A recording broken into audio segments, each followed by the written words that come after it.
Buongiorno! Buongiorno Milano! ¿Cómo está? Bien? Bien. Grazie. Mi amici. Mi grande familia.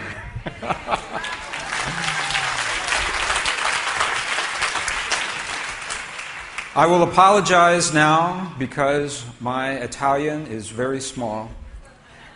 Next time I come back, my promise is that I will know more. So, good morning. I'd like to thank all of the people that have made today possible. This has been a program 3 years in the making to get here today. It feels very good to be here today. So I'd like to thank Ilcore, Silvano, Gwen, Maria Rosa, all of the people in the organization. I'd like to thank Marco Edzioni, my publisher. And I'd like to thank all of you for making this day possible. I do not know everyone in this audience. There are approximately 1,000 people in this room. If you're in this room today, I don't know you personally, but I know this about you. And I can say this with absolute certainty. If you're in this room, you are the person in your family, in your workplace, in your circle of friends. You are the person that other people have always thought is a little bit different. Is that true? Yeah. Not bad. Just different. Because you look at things differently. You have a different way of seeing the world. And we laugh at that sometimes. On the one hand. But I also know this. I know that when your family and the people in your workplace and your circle of friends, when their lives fall apart,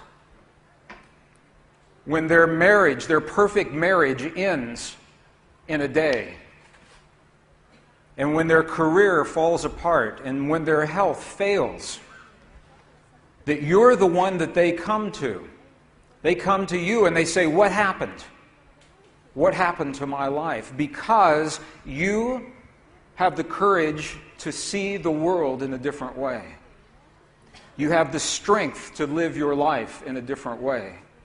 And this is very, very important, and this is why we're here today. We're here today to do something very powerful, very important. Let me ask a question. How many people in this room believe that you have a power within your body that is not fully used? How many believe that? Okay, how many believe that the power is there first? Do you believe the power is there? Okay, my question, why don't you use it? Why aren't we using that power? There's a reason why. And that reason is what we're here to do today. In the Western world, in the modern world, we base our understanding of our lives and the universe upon science. And I was trained as a scientist. And science is good.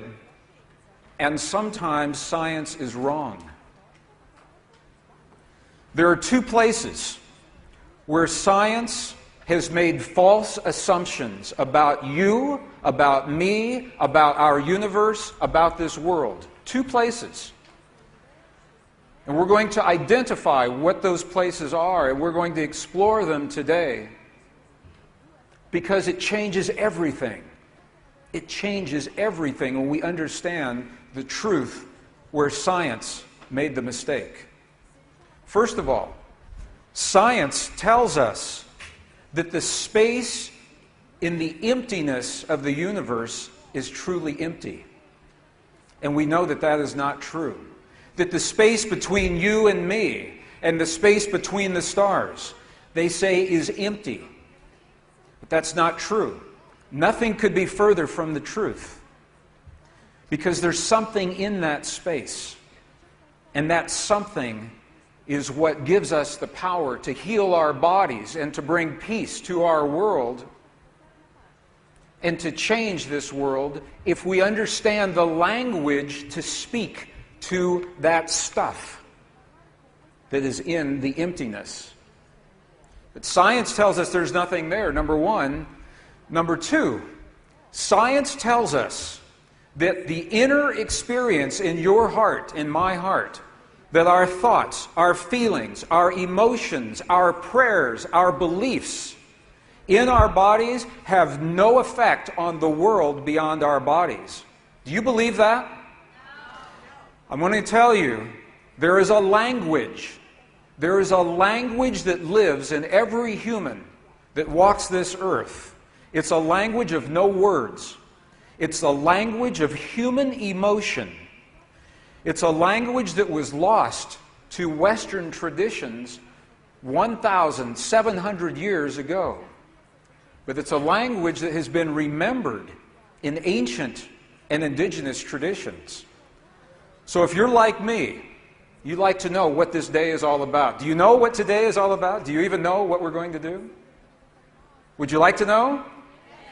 Okay, so this is what we're going to do. The bottom line, these are false assumptions. There is something in the emptiness. There is no empty space. It is alive. It is pulsing. It is living. It is intelligent. There is a field of energy that holds everything together, and you and I are part of that field. What we're going to do today, the bottom line, we're going to share the science that tells us, number one, that the field is there. Number two, we're going to discover that our bodies and our world are the materialization of that field. From the unreal to the real, from the invisible to the visible, from the probability of quantum possibilities to the reality of our physical world. And number three, we'll find that the language of human emotion, it's a language you already know. Everyone knows this language. We're going to learn how to use this language to speak to this field, the divine matrix, in a way that is meaningful and useful in our lives. How many feel now that something really big is happening in our world today? You think something really big? Does the world feel different to you? Does it feel different? It's bigger than Iraq, bigger than George Bush, bigger than who knows. Do you feel that? It is. In 2003, scientists published a report telling us that this is a time unlike any other time in the history of the earth or the history of humankind. What they say is this. They said there are 5 scenarios that are unfolding. 5 scenarios that are happening right now. And any one of those scenarios, if it goes to completion, could end our civilization, could end our world as we know it. If any one goes to completion, all 5 of them are happening right now. This is a time unlike any time in recorded human history. But the mystery is that no one knows how this time will end, because you and I are choosing that outcome right now. And we're doing it in ways that we're only beginning to understand through the new science that tells us that we are not victims of this world. You are not a victim of your world. You don't have to suffer and live in disease and grow old the way that we've believed that science tells us. We don't have to use war to solve our problems. And we're living a time when all of those things come together right now. And what gives you and me the power to participate is the fact, and it is a fact, that this field of energy exists and that every one of you is speaking to this field every day. The question is, do you know what you're saying to the field? Do you know what you're saying? How many in here are fans of the Sufi poet Rumi? Any Rumi fans? Rumi? Wow. Okay, Rumi. Rumi says, what strange beings we are. He says that sitting in hell, at the bottom of the dark, we are afraid of our own immortality. I think there's probably a lot of truth to what Rumi says, and it may go even deeper. It may go even deeper. What if we're not so afraid of our immortality? What if we are afraid of our power to heal the hell that we create in this world? What if we're afraid of the power within us to heal the suffering? If we had that kind of power, does it truly frighten us? Maybe on a subconscious level. Maybe that's what's happening. I'm going to share a story with you. It's a true story. It's a story of the birth of two baby girls, twins, and they were born prematurely. 7 weeks premature. And in the United States, there is a protocol, there is a practice. Practice is good? Okay. There is a practice. I want to thank our translators in this room right here for helping us. Thank you so much.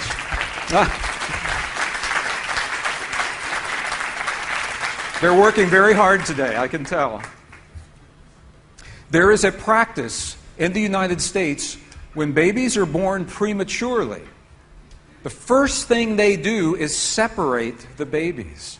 Now, can you imagine living in the womb of your mother for 6 or 7 or 8 months and living close to another being, your twin brother or your twin sister, and hearing the heartbeat of your mother every day and the heartbeat of your twin every day, and suddenly you're taken from that environment. And the first thing that happens is you're separated, and they put one twin, one premature baby in one incubator, and the second baby in a second incubator under the hot lights of the intensive care unit in the hospital. They put them in separate rooms, lying on their stomachs, face down. That's what they do with the new babies, the premature babies. So these two baby girls came into the world, and this is what happened. They were separated, taken to different rooms, and immediately one of the little girls began to fail. Her vital signs began to drop. She was dying. There was a nurse who was working at the time, and the nurse said, I must do something or this baby will die. She said, I'm going to break the rules. I'm going to break the protocol. And she reached in, picked up the young baby that was dying. She took her into the intensive care unit with her sister, and you know where the story's going. You know what happened. She put the weaker girl in the incubator with the stronger girl. But this is where the story gets really interesting. And this is what tells me what I'm about to share with you is something that we are born with. It's not something that we learn, because here is what happened. They put the weaker baby girl in with the stronger one. And immediately the stronger one reached out with her arm and placed her arm around the shoulders of her baby sister. And the minute she did that, the instant she did that, her sister's vital signs stabilized. And she got stronger and stronger and stronger, and they both lived. Okay, can you feel that feeling? Can you feel that? See, I can see you're holding your heart. Some of you have tears in your eyes. Why? That feeling That feeling is a language. That feeling is a power that lives inside of your body. If I had walked onto this stage and said, now, have that feeling, it may have been hard to do. But you saw an image that gave you a reason for that feeling. You're still crying. It's a powerful story. It's a powerful image. It's true. And the two girls lived, and they're doing very well today. That feeling is something that does not happen in your mind. It happens in your heart. The image and the story went directly to your heart. It bypassed your mind. It bypassed the filters. It bypassed the logic, the questions, the conditioning, the judgment. It was just a feeling. Today, modern science is beginning to understand that that feeling that happens inside of our bodies has a direct effect on the stuff our world is made of, on the atoms and the molecules of our physical world. How many in this room like science? Do you like science? How many do not like science? Well, this is fun science. Because what I'd like to do today, the first part of this day, I'm going to share with you the science that is so new. It is not yet in the textbooks, on the one hand. It's not in the textbooks yet. On the other hand, it is the science that you and I and our children will use to solve the problems that we're leaving in the world today. It's a very different way of thinking about things. So, for the next few moments, I would like to share with you the science. And I think you'll enjoy the science very much, because it gives us a way to understand what we will see next.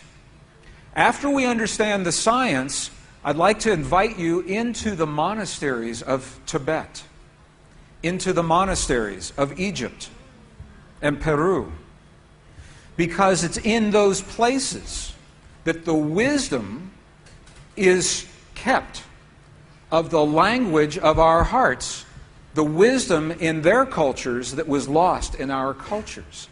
So as we go through the day, I'm sharing the science, and then we will go into the ancient wisdom that describes the science in another language. And then we will see miraculous video in here of that science applied to create healing inside the body of a living human.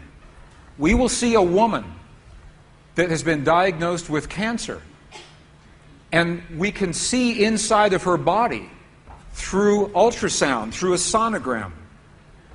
And we can watch this practice of human emotion, focused human emotion, heal that cancer in less than 3 minutes for one person. And then we'll see the same principle applied for peace in the Middle East during the Israeli-Lebanese war in the early 1980s, because it's the same principle. And then we'll have the opportunity in this room to learn the language that creates those miracles. Is that okay? Are you okay if we do that today? So, okay, good. Thank you.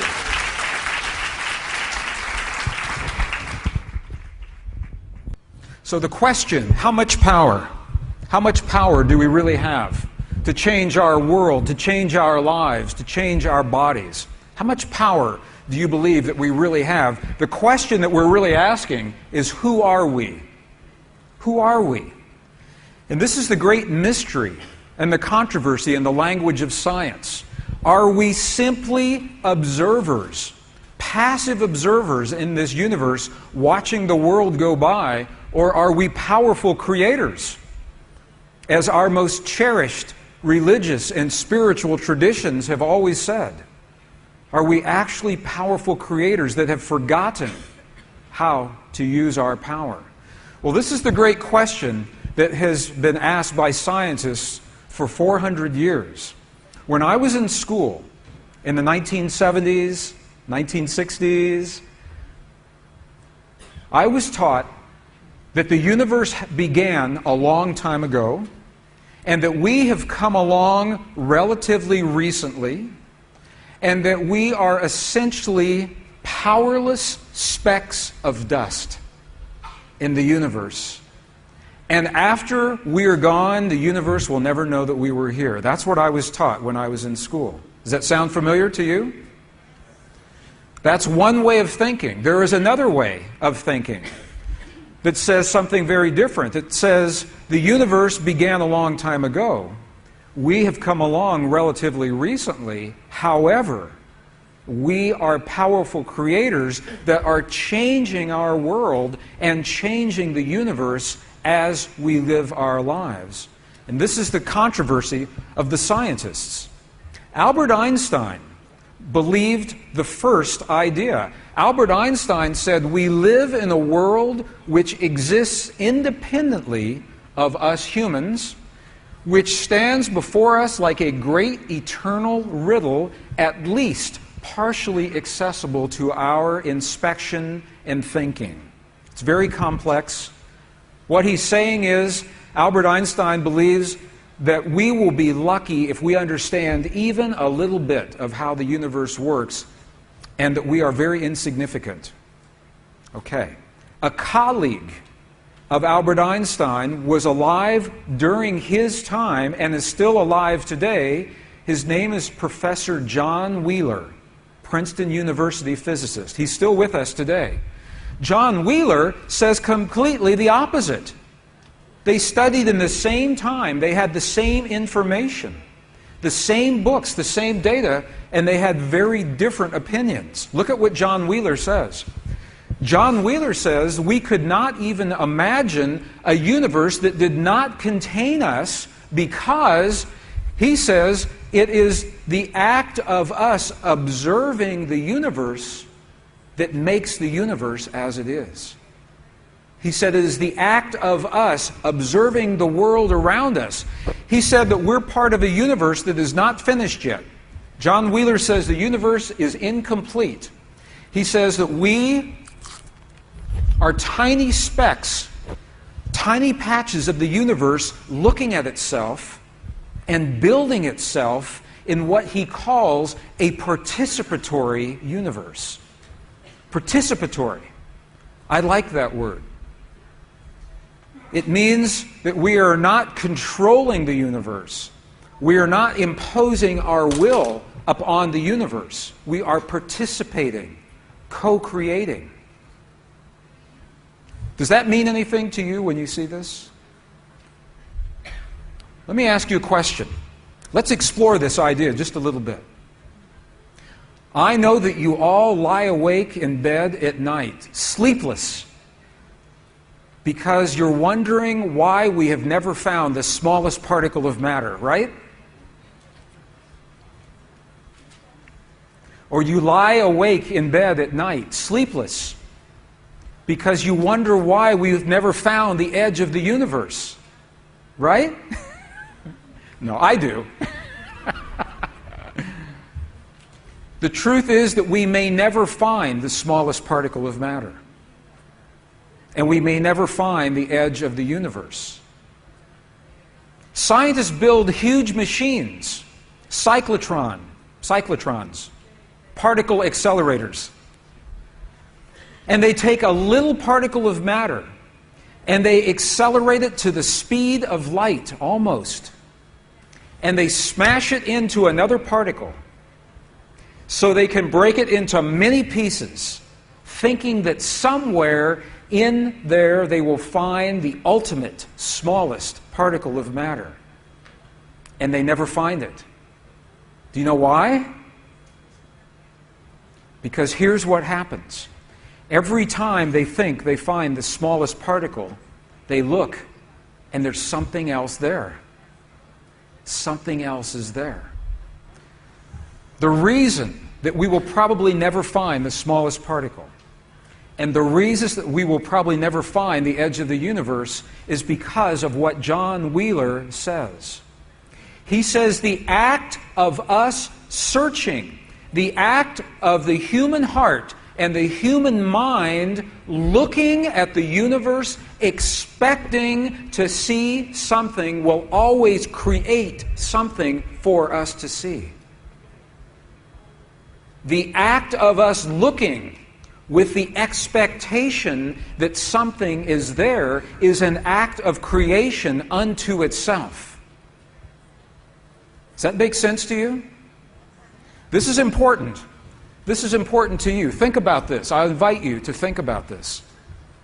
If looking with the expectation that something exists is what creates that something, then what does it mean when you are conditioned to look at your body, to search your body every day or every week, looking for something to be wrong, looking for an abnormality, looking for a lump, looking for a discoloration? You know what I'm talking about, right? I'm not saying don't look. What I'm suggesting is it's your consciousness while you are looking that is important. What happens if you look at your body in the mirror every day and you say, beautiful body? And that is an act of creation. Can you see how that is different than if you look in your body for a lump or something that should not be there? Does that make sense? Very, very powerful, what John Wheeler is saying. This is a scientist saying that consciousness is creating our physical universe. The question is, if feeling and consciousness is creating, what is it that we feel? What do we believe about our world? The new discoveries suggest that the power to change our bodies and to change our world is based in what we call belief. Belief. Our belief of what is real. We live our lives based in what we believe about our world. Would you agree with that? We live our lives based on what we believe about, about ourselves, our world, one another, our limitations, our capabilities. I was trained as a scientist. When I began to understand that we live our lives based upon our beliefs, my question is, where do those beliefs come from? And what I found is that those beliefs come from what other people tell us. The beliefs come from what history tells us, what science tells us, what religion tells us, what our culture, what our family, our friends tell us. That's where our beliefs come from. Would you agree with that?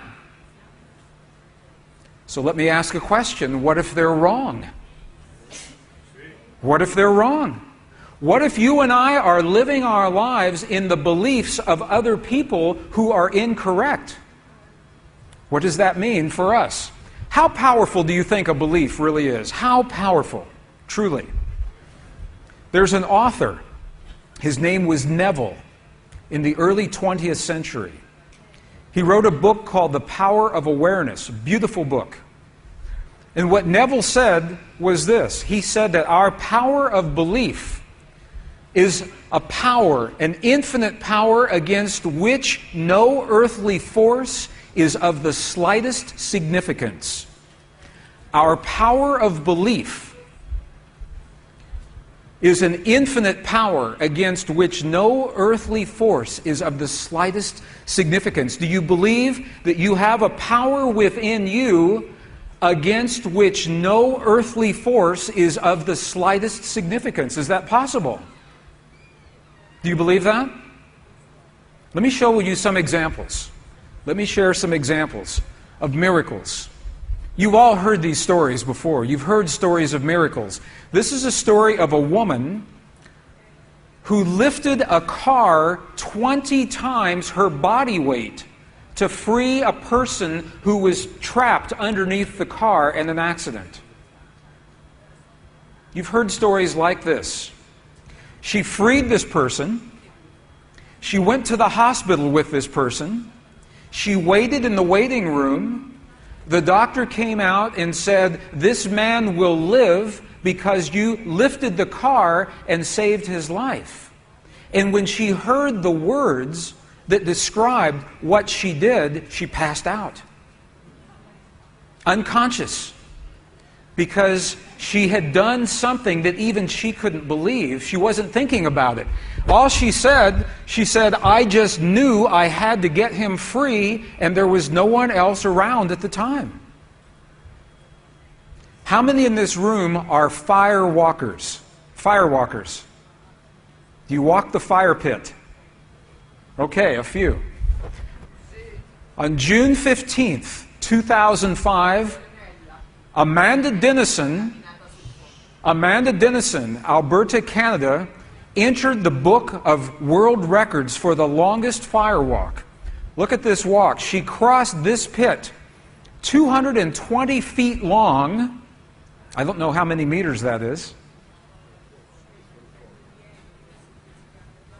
Approximately? Okay, it's a big fire pit. Big pit. Averaging 1,700 degrees Fahrenheit. She crossed this uninjured. This is a picture of Amanda walking through the coals. This is a picture of Amanda after the walk.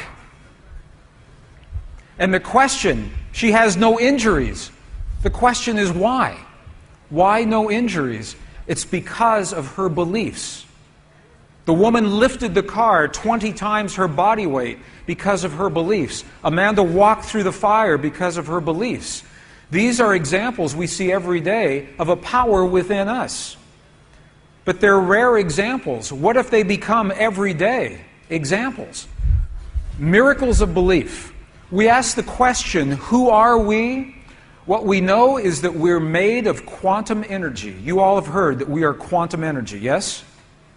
Yes? Okay. For 70 years, scientists have been telling us that we are little particles of quantum energy. And now we believe them. But now scientists say those little quantum particles can do miraculous things, amazing things. But the scientists say those miracles have nothing to do with your life. For example, quantum particles, we know, can exist as a physical particle, like this. It's a quantum particle. That particle can exist invisible. The particle is still there. It has just changed its form. Quantum particles can exist in one place in a moment in time. Quantum particles can exist in two places or many places at the same time, and they are always connected. They are always connected with one another. So the particles are always connected. Quantum particles can communicate with themselves in the past and in the future. This is very interesting. Scientists can take a quantum particle and they know everything there is to know about this particle. They know its rotation, its plus, its minus, its charge in the present, now. Okay? They can take it into the future, and now this is the past, this is the future. Okay? You okay so far? All right, now. They can change the particle now, and it changes what it had to be in the past to get to now. They can change the particle in the present, and it changes the particle in the past even though the past already happened. Very interesting. So the question is, we're made of those particles. So can we do what these particles can do? We're made of quantum particles. Are they showing us our limits, or are they showing us our possibility, our potential? What do you think? Are those quantum particles that we're made of showing us limitations or possibilities? I think so. I think so. And I think you'll see why in just a moment. Can we do everything that those particles can do? The answer is yes. But it's based on what we believe to be true. Not what we think in our minds. What we believe in our hearts. And that is a very subtle, very powerful difference. Not the mind, but the heart. We're made of those particles. We are held together through a focus, a force. This is a clue. What is the force that holds our quantum particles together as our bodies? What is the force that begins with the letter C that holds all of the particles of your body together? What is that force called? Anyone? No, it starts with a C. Okay, there it is. Consciousness. Consciousness. Very good. Some yes, some not so good. Consciousness is what holds these particles together. Consciousness organizes the particles into your body and into this world. 1944, the father of quantum theory, his name was Max Planck. Max Planck made this statement. He said, the stuff of our world does not exist the way we think it exists. Max Planck said, as a man who has devoted his whole life to the most clear-headed science, to the study of matter, I can tell you as a result of my research about the atoms this much. Okay? There is no matter as such. What he's saying is the stuff that we're made of does not exist the way we believe it exists. He goes on to say that what we think is matter originates and exists only by virtue of a force. He said there's a force out there that holds everything together in our bodies and in our world. He said we must assume behind this force the existence of a conscious mind, an intelligent mind. He said this mind is the matrix of all matter. This mind is the matrix of all matter. If you saw the movie The Matrix, this is where the movie was based from. This information. The father of quantum theory, Max Planck, said that there is an energy, a field of energy that holds everything together, that this is not solid and we are not solid. Belief is the code that takes that field of energy, possibilities, and translates that field into the reality of this world. Belief is the code that translates possibilities into the reality of this world. Here's what scientists say to us about the way this world works.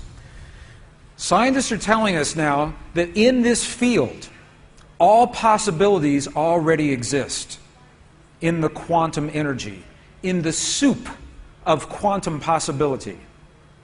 All possibilities already exist.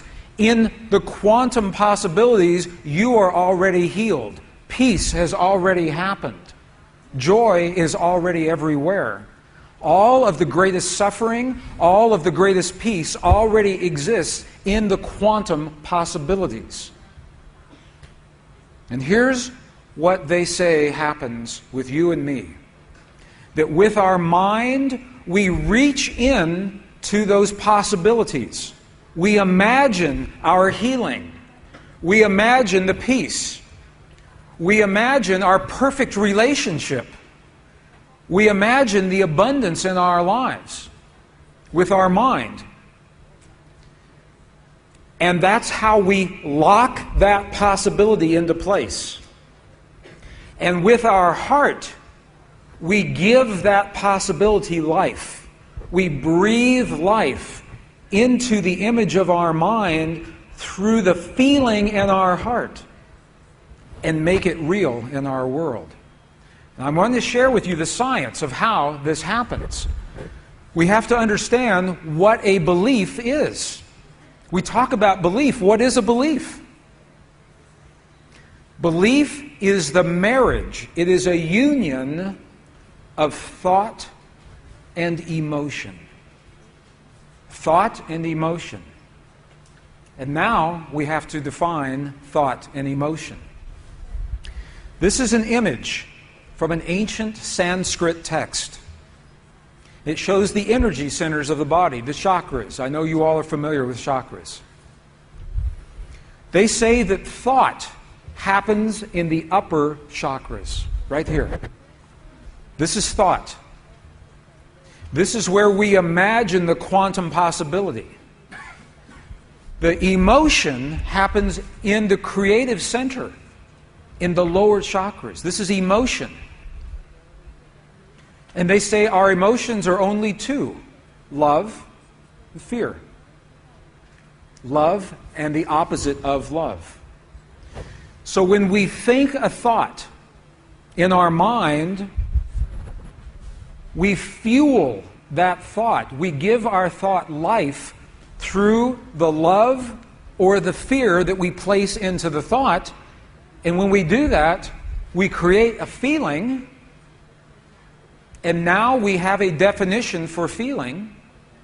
Feeling is the union, the marriage of emotion and thought. What we think of a possibility and our love or our fear of that thought. Does that make sense? Is that good? This is important because we're going to use this. Does this make sense? Okay? What is the one energy center in the body that does not have the circle? What is the one center that we have not talked about here? Precisely, the heart. Feeling happens in our heart. Feeling doesn't happen in the mind. Feeling doesn't happen in the lower, well, a little bit, but not much in the lower centers. Feeling happens in our heart. Feeling and belief are connected. Feeling and belief. So in our hearts, we have hate, sadness, joy, compassion. These are feelings. These are not emotions. To have hate, sadness, joy, compassion, we must have a thought, and then the love or the fear for that thought that creates these feelings. So now we have a definition of feeling. Feeling is the union of thought and emotion. You're going to see this in a 2,000-year-old text this afternoon. Exactly the same thing.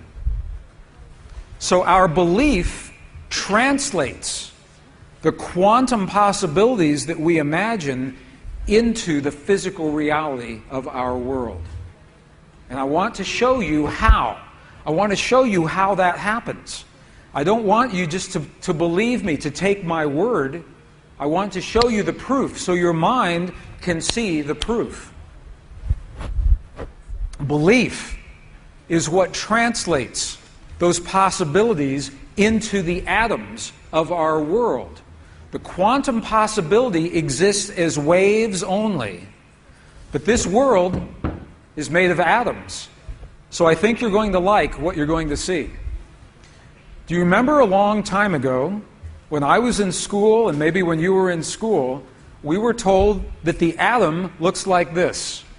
Looks like a little solar system. Long time ago, remember?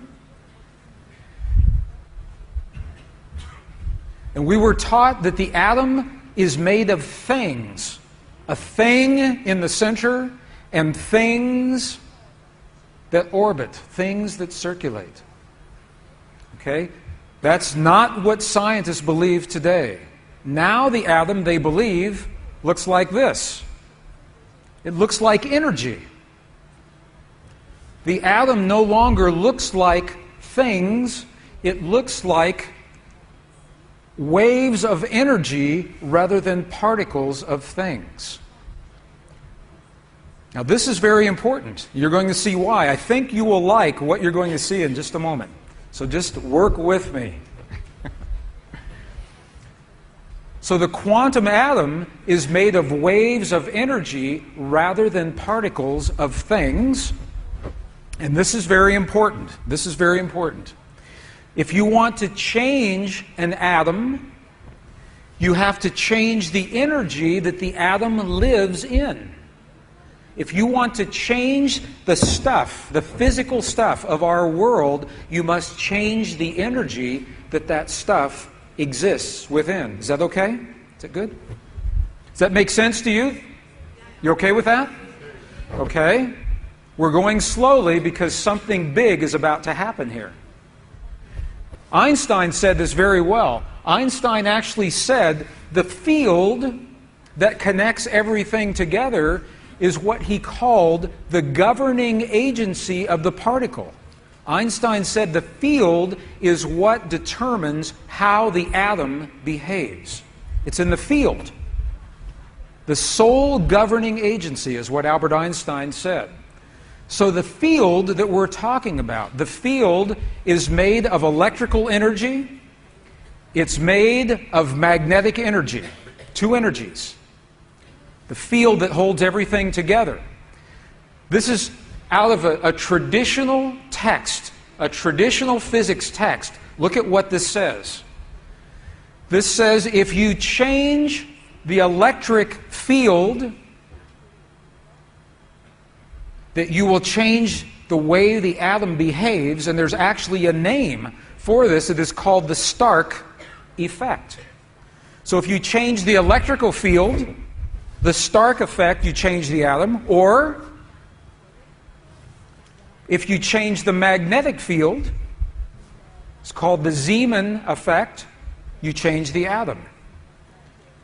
So all this is saying is that science knows today if you change the electrical field or you change the magnetic field, you change the atom. Okay, that's good?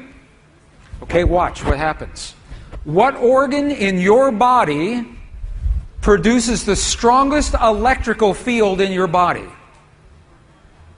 Guess.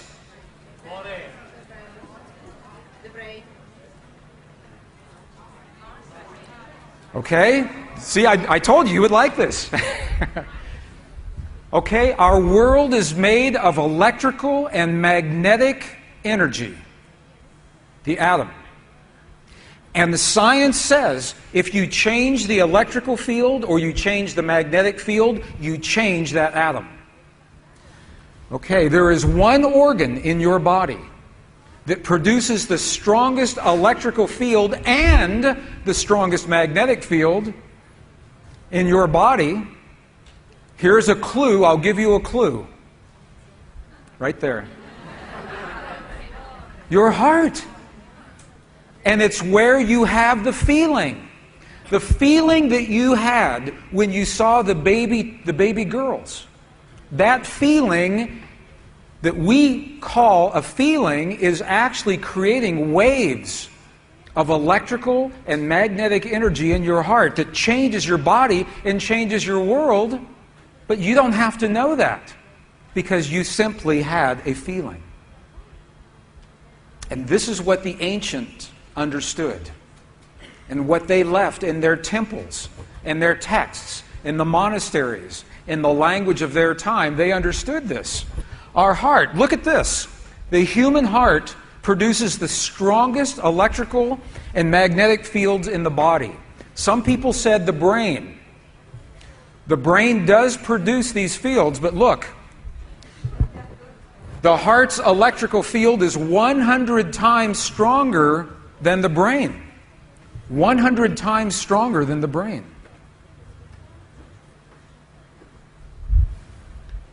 The heart's magnetic field is up to 5,000 times stronger than the brain's magnetic field. And the references, the technical references, I won't read them here. They're on the website, my website, if you would like the technical references. But you see what's happening here. Our heart produces the fields that change our world and change our body. Can you see that so far? Beliefs create the electrical waves. Beliefs change those magnetic waves. What you believe about yourself, what you believe about me, what you believe about your world, about your relationship to God, about peace on this earth is creating what is happening on this earth right now. Beliefs change our physical world. Beliefs change matter. Now I have to stop and ask the question, does this make sense so far? Does it make sense in the back of the room? Is good? Okay. I'm going to come visit you later this afternoon.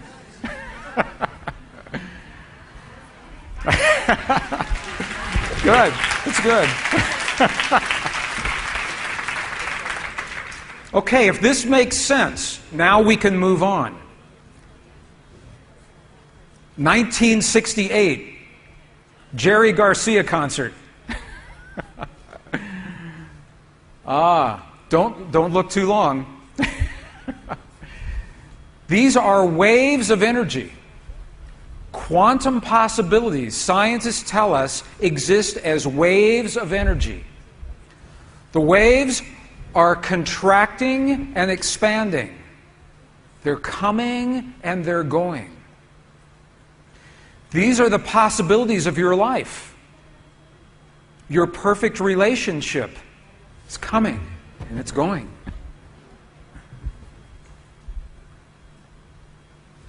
Your abundance, your perfect job, it's coming and it's going. Because the waves are always in motion. Okay, let me ask you a question. What would happen if the wave was not coming and was not going? If it was in one place, what would we call that wave? If it's not coming and it's not going?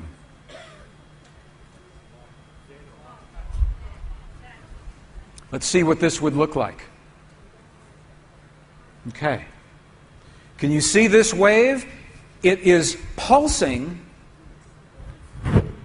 but it's not coming and it's not going. Can you see that? This is called a standing wave. A standing wave. It's not coming and it's not going. The possibilities, the quantum possibilities of your life are these waves that are coming and going. The standing wave is the reality. Okay? The quantum possibilities, the soup of all possibilities, are coming and going. But the reality of this world is a wave that is standing wave. It is not coming and it's not going. This is what atoms look like. Atoms are the waves that are stationary. Quantum possibilities are the waves that are coming and going. Okay, does that make sense so far? Okay, because if it does, you're going to like what happens next. And then it won't be so technical. Okay, this makes sense. Let me ask, our beliefs in our heart produce the standing wave. Your heart produces the wave that locks the possibilities into place. Your heart is what produces the waves that make atoms. It's what you believe in your heart is what locks the quantum possibility into the reality of this moment. Heart waves are standing waves. Now, this is important. We're going to work with our hearts this afternoon. I'm going to share with you an experiment. How many have heard of the very famous double-slit experiment performed in 1909? 1909. A couple. This is the experiment that began the ideas of quantum physics. It's a very important experiment. Look at what happened. Scientists in 1909 took a particle of matter called a photon. Photon. It's P-H-O-T-O-N. They have this photon right here. And they take this photon and they wanted to shoot the photon at this target. Before it could reach this target, it passes through one opening, through this barrier. Okay? So easy experiment. They take the particle, passes through the barrier, goes to the target. The particle acts like a particle. Everyone is happy. It's a good experiment. This is good. Okay? Then they tried the experiment again and changed one thing. They're using the same kind of particle, the same target. This time, the barrier has two openings. Now, they believe that the particle can only be in one place at one time, and they were not prepared for what happens in this experiment. Should we do this experiment? Do you want to see? Okay, watch what happens. This is a photon, a particle of light. It's the stuff our world and our bodies are made of. So they are experimenting with the stuff of reality is what they're doing. They take this particle and they fire it and it disappeared. And they said, what happened? The next time they saw the particle was at this target, but it's not a particle. It's a wave, meaning that it passed through both openings at the same time. The particle changed itself to accommodate the conditions. And this is actually a drawing. This is from the actual science notebook of 1909, showing what these waves look like. This is a mystery. So the scientists are asking the question, why did this happen? They're saying the particle began as a particle. It began as matter. But look at this. It behaves like a wave. It behaves like energy. And they're asking why. Why does the particle change? They asked this question. They said, who knows that there are two openings possible for that particle? The scientists in the room know. The particle knows. But the particle can't know anything. And the scientists, they say, well, we know, but that cannot possibly have an effect on reality, can it? So here's the question. Who knows that there are two openings available? The scientist and the particles. And this is the answer to our question here. Because what the scientists discovered is that their knowledge, the scientist's consciousness, was affecting the particle in the experiment. The fact that the scientists knew that there were different openings affected the way the particle works. Does that make sense? Are you okay with that? Here's why that's important.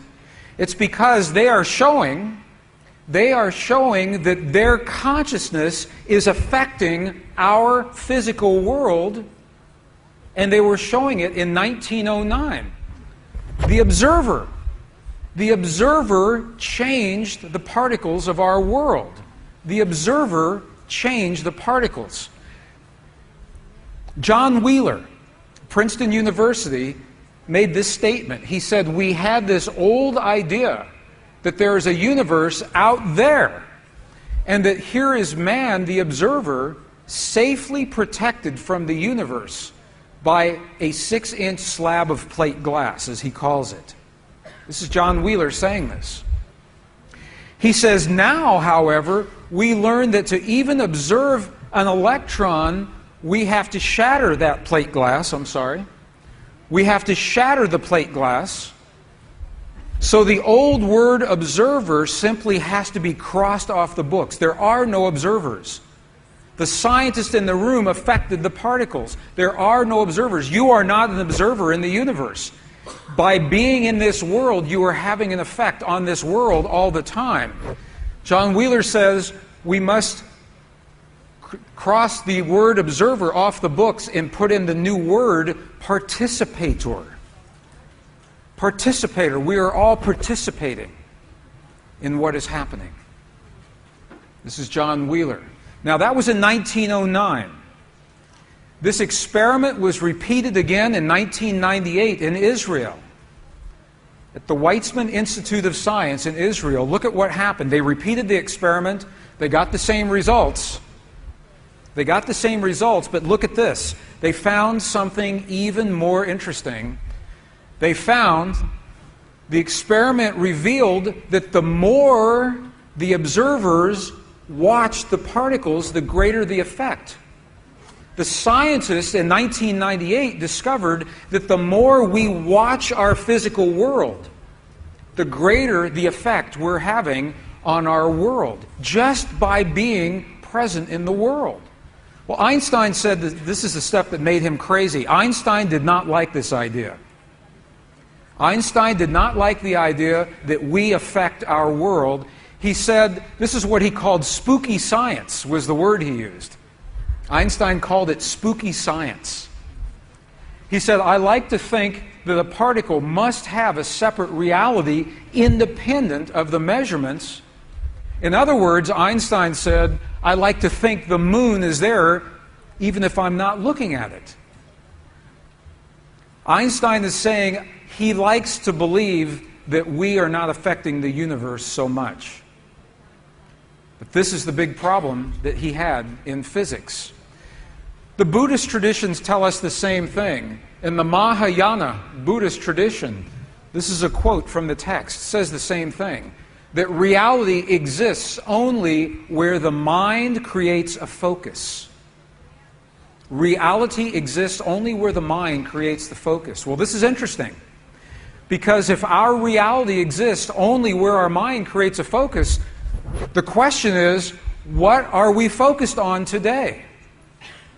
So let me ask you, since 9/11 happened, September 11th, 2001, what has been the focus of so much of the world? One word. What is that word? Fear. Fear. The point is this, that through our media, we are being conditioned to fear. We're given many things to be afraid of. The environment is changing. New viruses, new diseases are happening. They say there are many bad people in the world, that the weather patterns are changing, and that very bad things can happen in our world. If our focus is what creates the world around us, and this is where our focus is, what kind of world are we creating?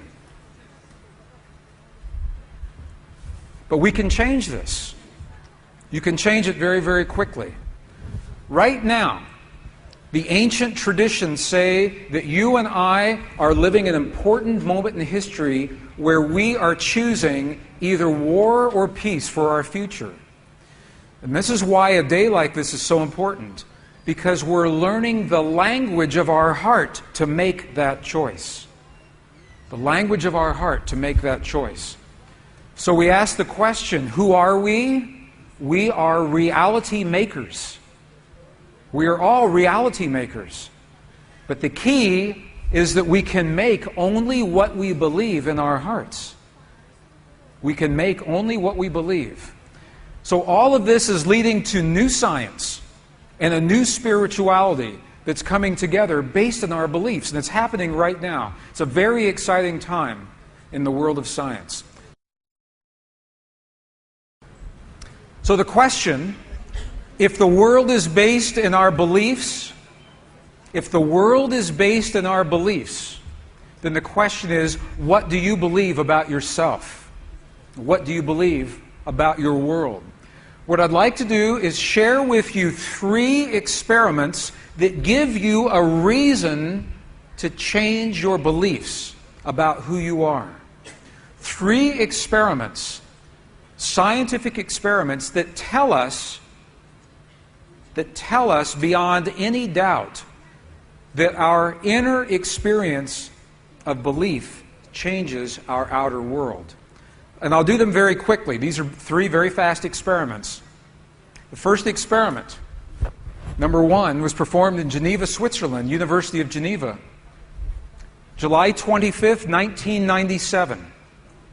It was reported to over 3,400 journalists, educators, scientists, engineers in more than 40 countries. Very, very famous experiment. What did they do? They took a particle of light, a photon, 1 photon, and they wanted 2 identical photons. So they took 1 particle and cut it into 2. So now you have photon 1, photon 2. They put them into a special machine that could take the photons and separate them by 14 miles. 7 miles in one direction, 7 miles in the other direction. And once they were separate, they could begin the experiments. So here are the 2 photons. We're going to shoot them 14 miles apart. Here they go. Boom. Okay, now this particle is 14 miles from this particle. And what they found is this. Whatever they do to 1 particle here, the other particle acts like it is still connected even though it's 14 miles apart. The particle acts like it's still connected even though it's 14 miles apart. And the question that they're asking is why? If you take 2 particles and you separate them, why do they act like they are still connected? This is important for you and for me, because the phenomenon is called entanglement. Whoops. It's called entanglement. So that is the first experiment. The experiment, and all I'm asking that you remember from this experiment is simply this. Once particles are physically separated, even though they are no longer together physically, the energy is still connected. Does that make sense? Are you okay with that? Okay, here's why this is important. This is why this is a very important experiment. Because scientists tell us if we could go back in time to the beginning of our entire universe, there was a time when everything was connected. That the universe today is many light years in diameter. But if you could take every one of those little particles of matter in the entire universe and bring them all back together, there's a time when everything was connected. These arrows, this is from the Hubble Space Telescope. It's believed to be the very center of the universe. The time that scientists call the Big Bang, when everything began. If we could go back to that time, if we could go back to the Big Bang, what would the universe look like? A long, long time ago, far, far away. What would the universe look like? Here, we'll see that again. A long time ago, far away. What would the universe look like? Right, and someone is saying it looks like a little ball. Right here. Can you see this right here? If you could go a long time ago, scientists tell us that the universe, the entire universe, if you could bring all of the matter together and take all the empty space out, that the entire universe would be about the size of a single green pea, and everything is connected. Now, the scientists tell us that at this time, everything was very compressed, and that the universe, the temperature, was about 18 billion million degrees Fahrenheit. And I said, come on, scientists, how do you know that for sure? And they said, okay, we don't know that for sure, but it was hot. It was really, really hot. Okay? So we know a long time ago the universe was hot. And then it began to expand. It began to expand and continues to expand today. Here's the point. The point is, the experiment showed that once a particle is physically connected and then physically separated, the energy is still connected. That was the experiment. Scientists are now telling us the universe was once physically connected and is now separate, but energy is still connected. And that is the reason why you and me and everything is still connected. Does that make sense to you? Does that help to make sense? It makes sense to me. As a scientist, I need to understand this. The instant everything was connected, this is called the Big Bang singularity, is the term for this. So the question is, are we still connected? The answer is, you bet we are. We are very, very connected. That was the first experiment. See, that was an easy experiment, right? Let's do another one. Second experiment. This is performed by Russian scientist Vladimir Poponin. 1992. Vladimir Poponin took a glass tube. He removed all of the air from inside the tube, creating what we call a vacuum, implying that the tube is empty. But it's not empty. We know there is something in that tube, and you are now experts at what is in the tube, because what is in the tube are photons, little particles of light. Photons are in that tube. And the scientists measured them to see where the photons are.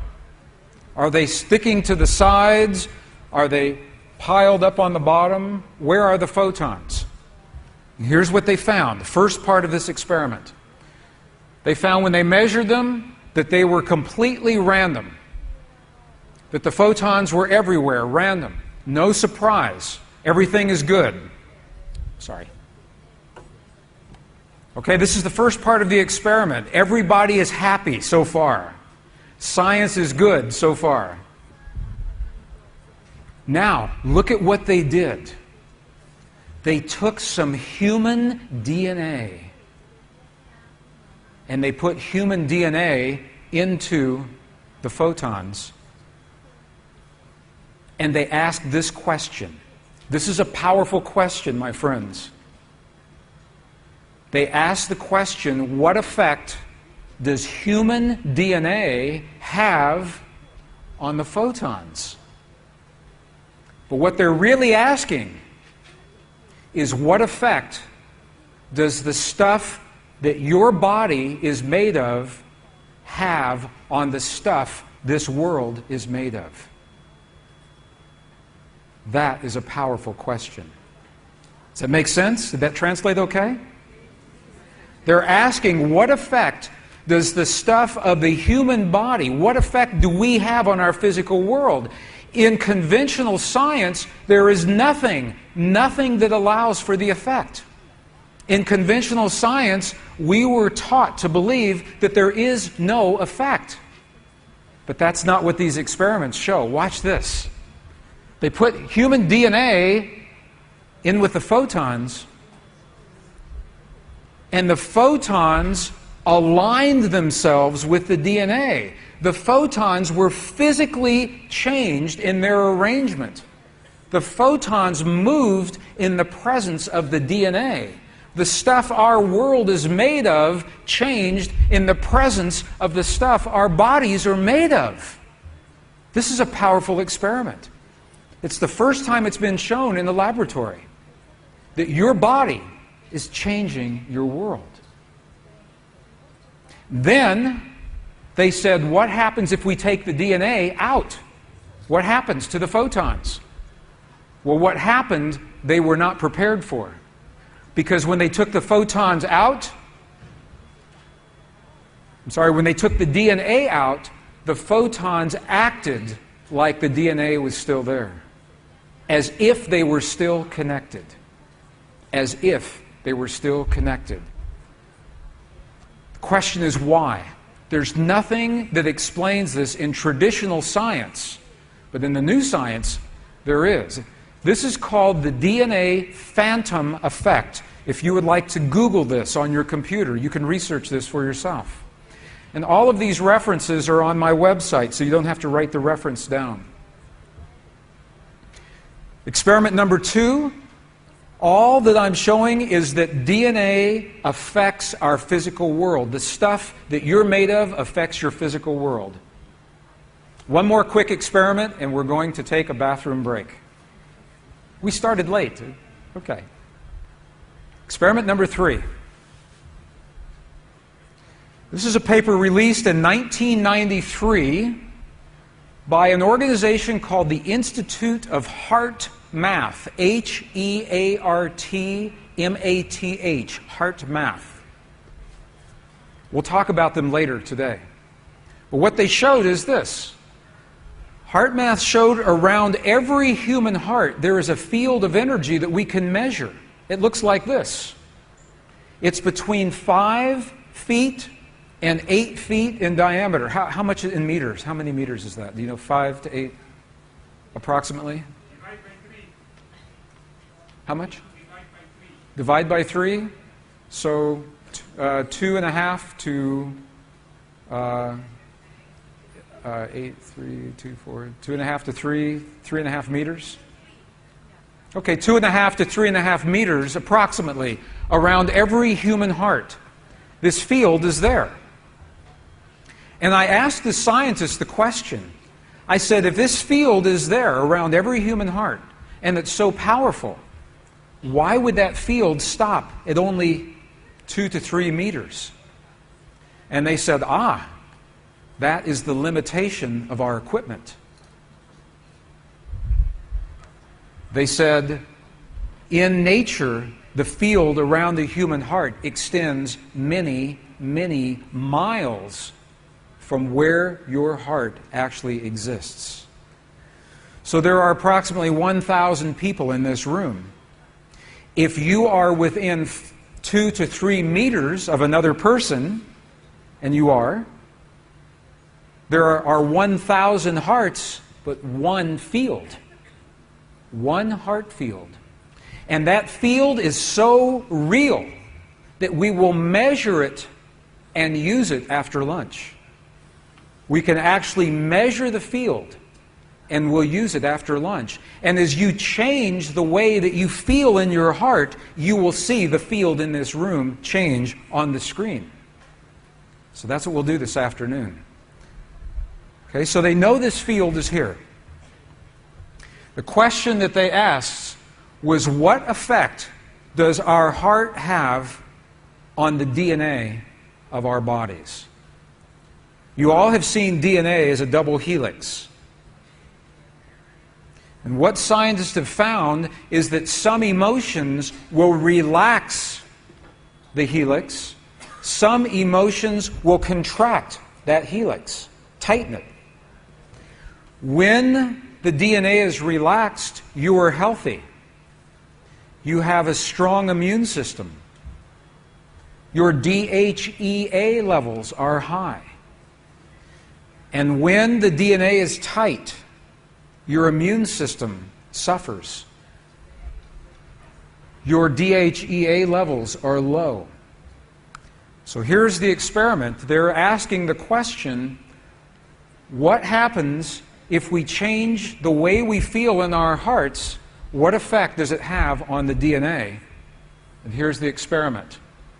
What they found was in the presence of positive emotions, gratitude, appreciation, love, compassion, all the things that you would expect as positive emotions, look at the DNA, it relaxed in a positive, life-affirming way. In the presence of anger, jealousy, hate, rage, frustration, the DNA was tight like a little top. And all that the people did was have a feeling. They had a feeling and they changed the DNA in their body. This is the actual research report. Look at the words. It says, individuals trained in feelings of deep love and appreciation were able to intentionally change the shape of their DNA.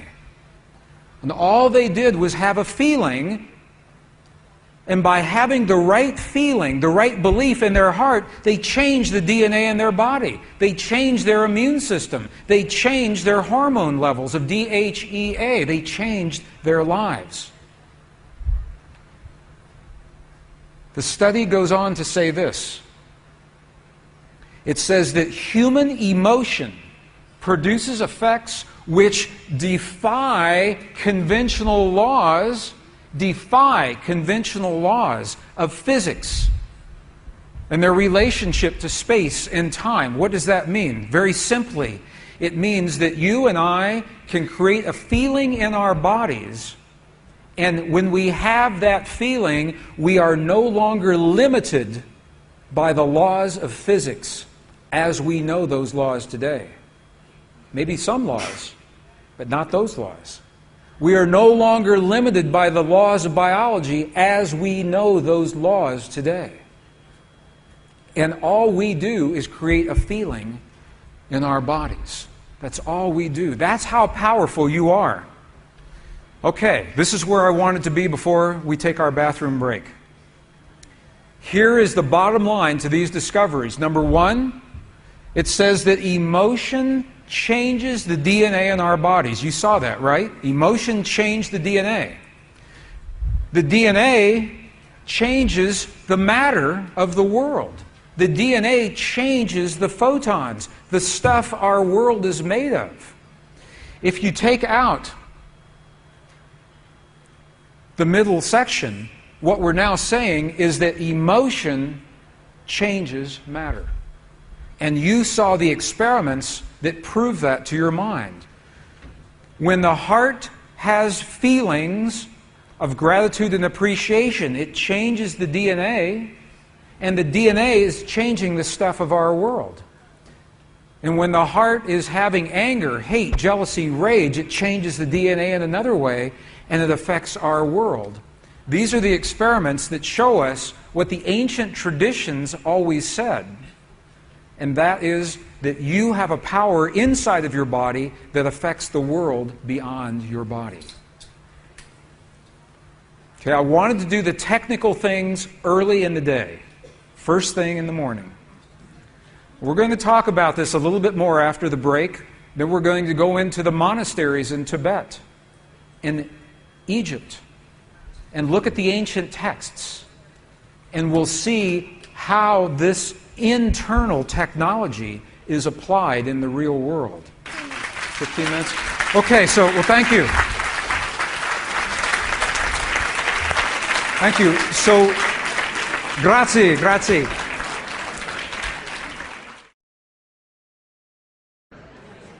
Come sta?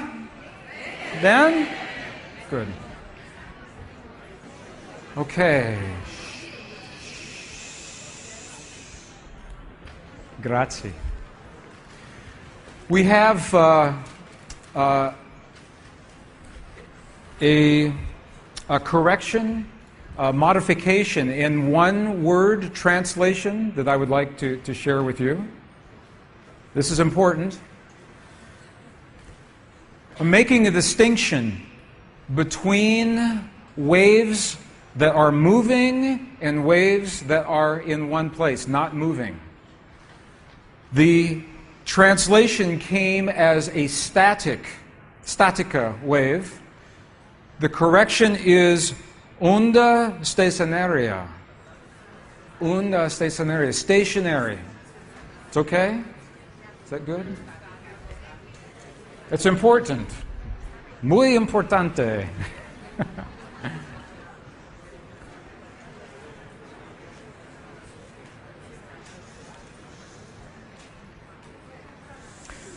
Okay, so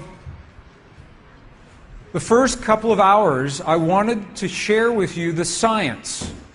And I know that it's a little technical in places, and I appreciate your patience with my slides and with my explanation. But does it help to understand? Can you see how a feeling in your heart has an effect on the world beyond your heart? Can you begin to see that? Does that make sense? So what is happening when we have a feeling in our hearts? We're creating electrical and magnetic waves inside of our bodies that extend beyond our bodies into the world around us. And what's so interesting is the research shows that those waves extend not just 1 meter or 2 meters, many, many kilometers beyond where our heart physically resides. So right now in this room is having an effect on Italy beyond this building, beyond these walls.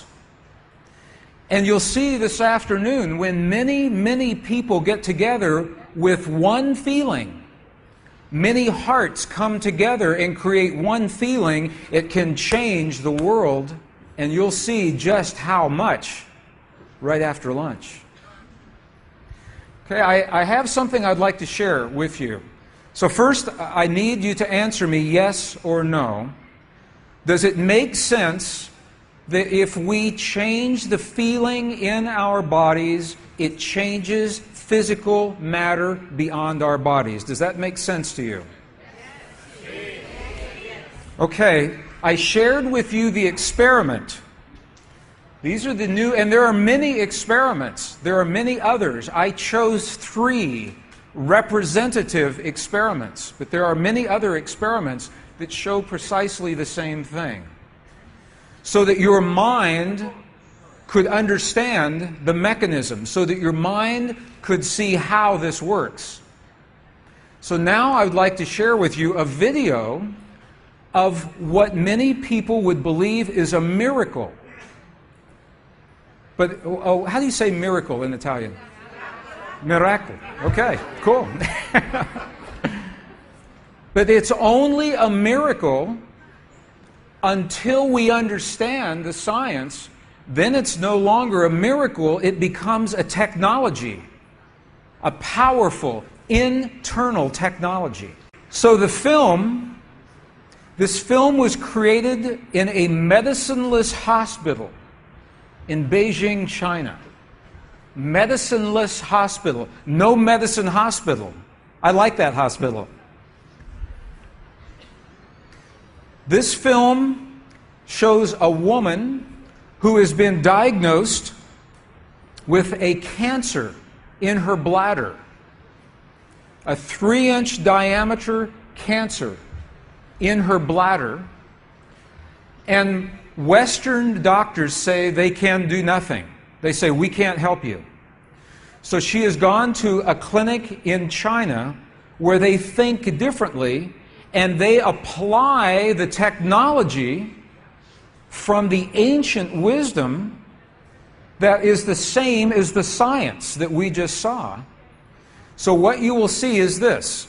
There are 3 practitioners, 3 people trained to feel just the right feeling, the precise, correct feeling in their hearts.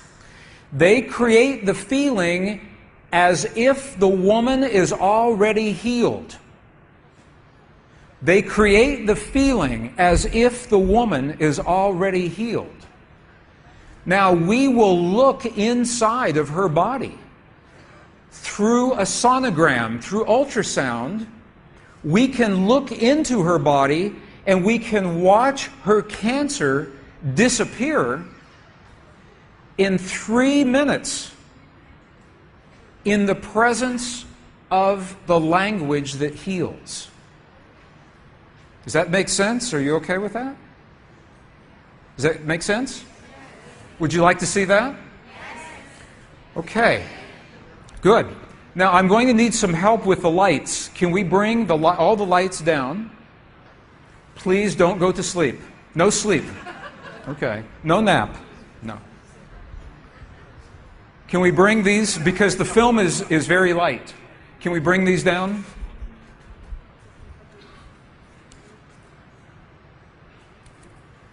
So what you will see is the woman is awake. She is conscious. She has no anesthetic. She believes in the process. She believes in what is happening. And there are 3 practitioners who are trained to create the feeling in their bodies as if the woman is already healed. And then on the computer screen, we will see 2 images. One image is before the healing, and one image is actual time, real time, so we can see the healing happen. And while the healing is happening, you will hear the practitioners chant a word. And I want you to know there is no magic in the word. It could be any word. But this word is the word that they have chosen that reinforces for them, that tells them the feeling. So they agreed that this is the word that would create the feeling for them. But it could be any word. I want you to know that. So I'm explaining this now, and we'll explain it again as we go through the film. Okay? So the audio is down. So what you're seeing is this. Here is the technician that is doing the sonogram. Here's the woman. She's awake. She's conscious. There are 3 practitioners behind her. And here is the tumor, right here. The black is the emptiness of her bladder. This is the tumor. And now they take a snapshot for reference, a snapshot now. Okay, this is the real time. So this is now reference. This is actual time. And now if we can bring the audio up a little bit, please. Now watch this right here.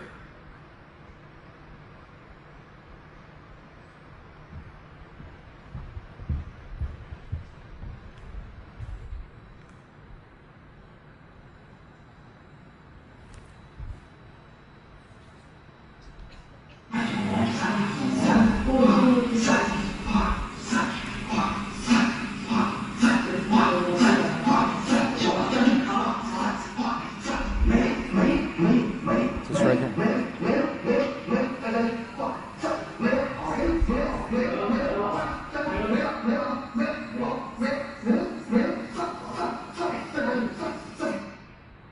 Okay.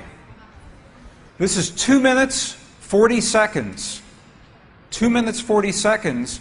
This, on the left-hand side, is the reference tumor. On the right-hand side, the tumor is gone. In the Western way of thinking, modern science says this is a miracle because they do not understand the field that connects everything, and they do not understand the language that speaks to that field. But once we understand, that is no longer a miracle, that is a technology. Would you like to see this one more time? One more time? Uno más? Wrong language.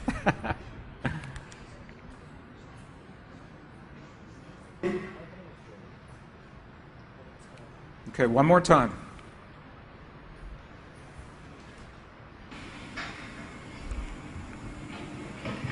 看到没有？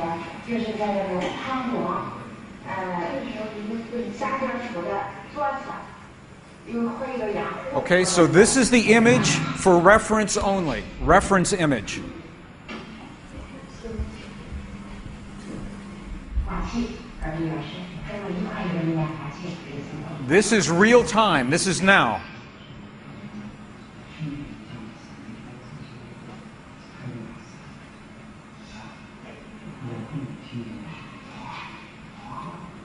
And you listen to the chant. Wa sa sa sa sa.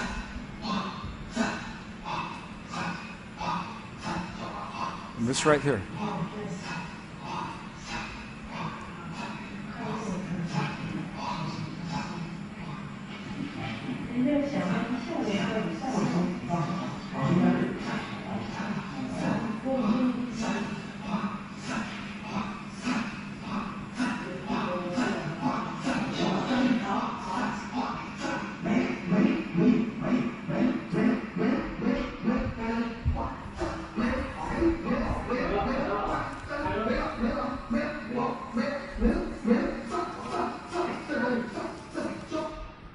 Okay, how do you feel when you see an image like that? How do you feel when you see that happen?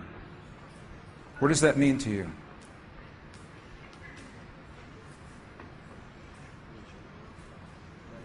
How do you feel when you see that? Anyone? Does it make sense? Okay, the word that they are using, wasa, loosely translated, means already happened. It's already done. In their mind and in their heart, they're coming from the place that the healing has already happened.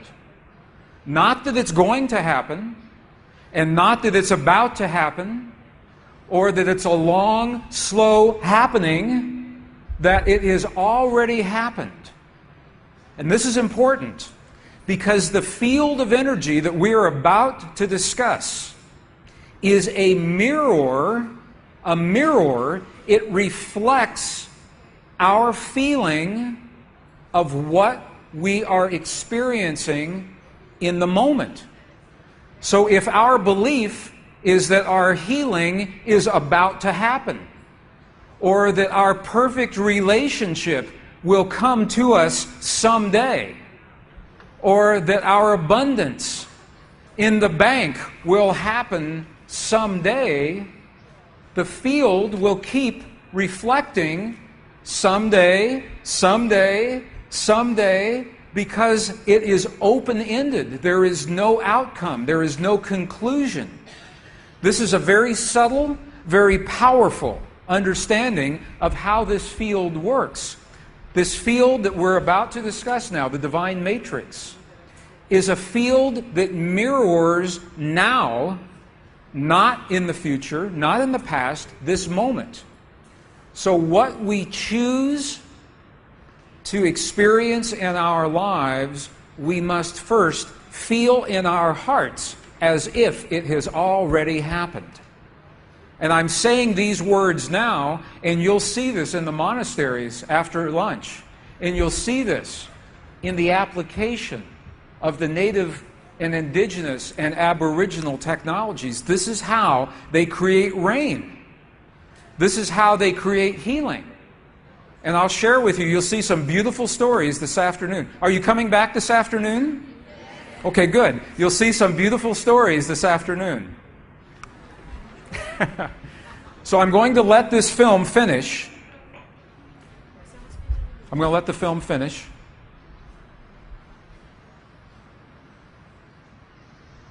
Whoops.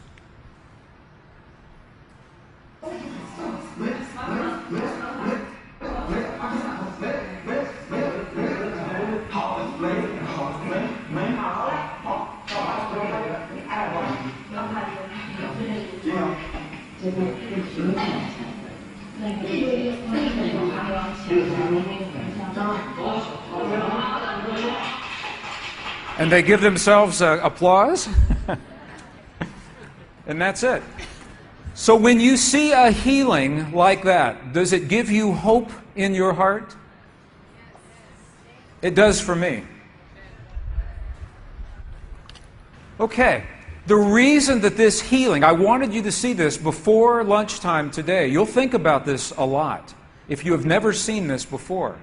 And this is something that happens all the time in this part of the world. It's not one-time only healing. They do this all the time.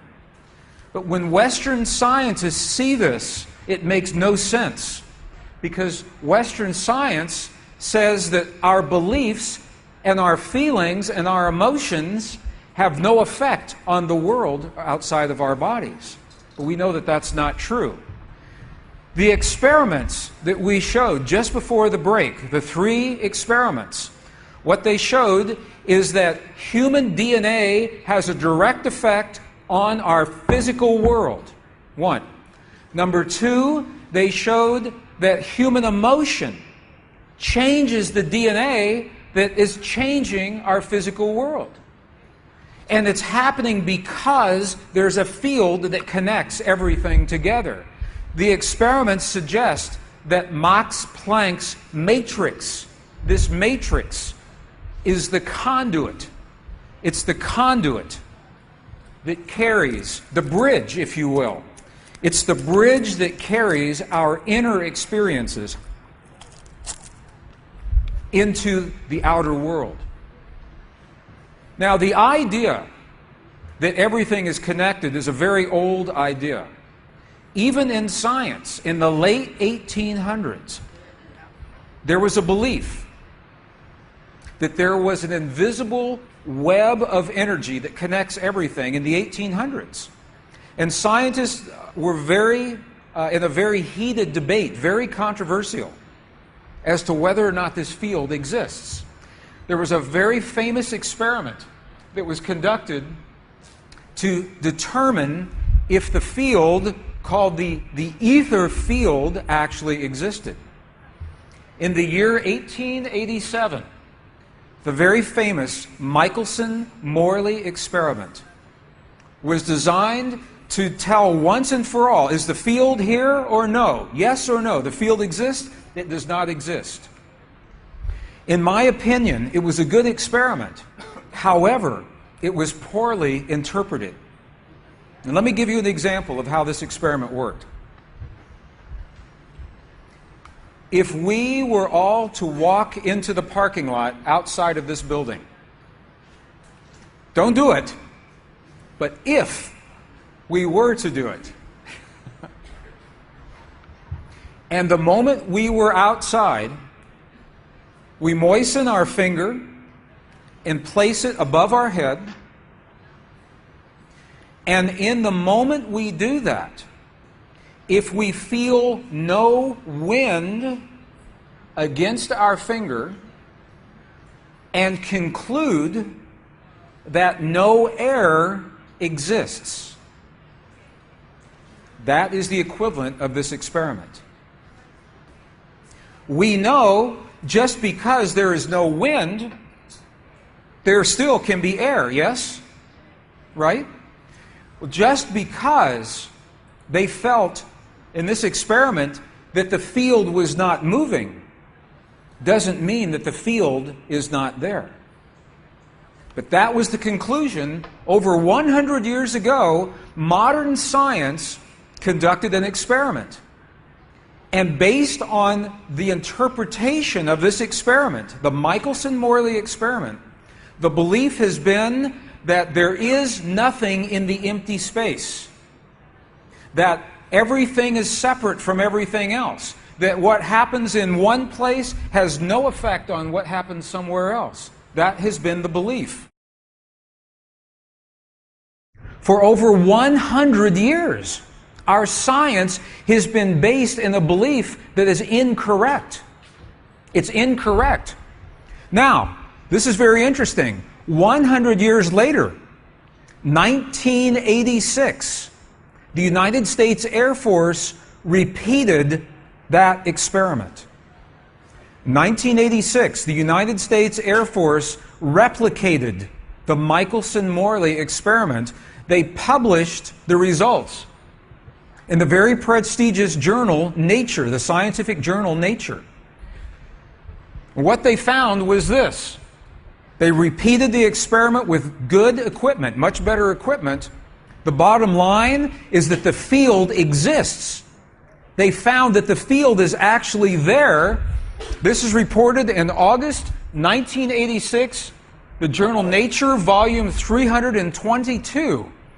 They said, the field is there. And not only is the field there, it measured precisely the way that Michelson and Morley had predicted 100 years earlier. They just didn't have the equipment to work this out. Now, why don't we know about this? This should have made the cover of every major magazine and newspaper. This should have been on CNN headline news or Sky News. But this changes everything for the scientists, because the textbooks all say the field is not there. Entire careers are based on the field not being there. And now the field is there. And the scientists are saying, okay, the field is here, what do we do with it? What do we do with this field? Well, the field now is so new. Now that it has been rediscovered, everyone is giving it a different name. Many, many names for the same field. Some are calling it a very technical name, the quantum hologram. Quantum hologram. Okay? Some are simply calling it the field.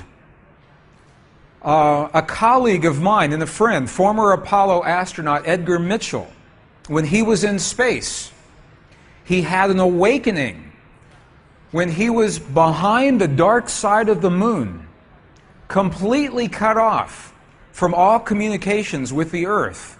It was cold. It was dark. There was no communication with the Earth until their little tiny space capsule came around the dark side of the moon. And those astronauts could only hope that all of the engineers at NASA did a very good job on their spacecraft so that they could come around on the other side. And when they did, and Edgar Mitchell looked at our little tiny blue planet suspended in the blackness of space, something changed inside of him. He felt different about his life and his world. And he has now dedicated his life, since he has come back from those missions, he has dedicated his life to studying consciousness. And he founded an organization called the Institute of Noetic Sciences. N-O-E-T-I-C, Noetic Sciences. And part of the mission of the Institute of Noetic Sciences is to understand this field that connects everything, and they simply call it the field. Edgar Mitchell called it nature's mind. Stephen Hawking, the physicist, calls it the mind of God. Max Planck called it the matrix, and now we're calling it the divine matrix. All names for the same field. I wanted to share this with you. I want you to know this field is there and it's real. And you're going to see just how real this field really is. Scientists have visualized, because they could not see this field, they imagined that it would look like many filaments. Filaments is okay? Look like many filaments of energy. How do you say that in Italian? Filaments. Filamente. Grazie. Okay, filament. So they imagined it would look like many filaments of energy if we could see it. But scientists could not see it until recently.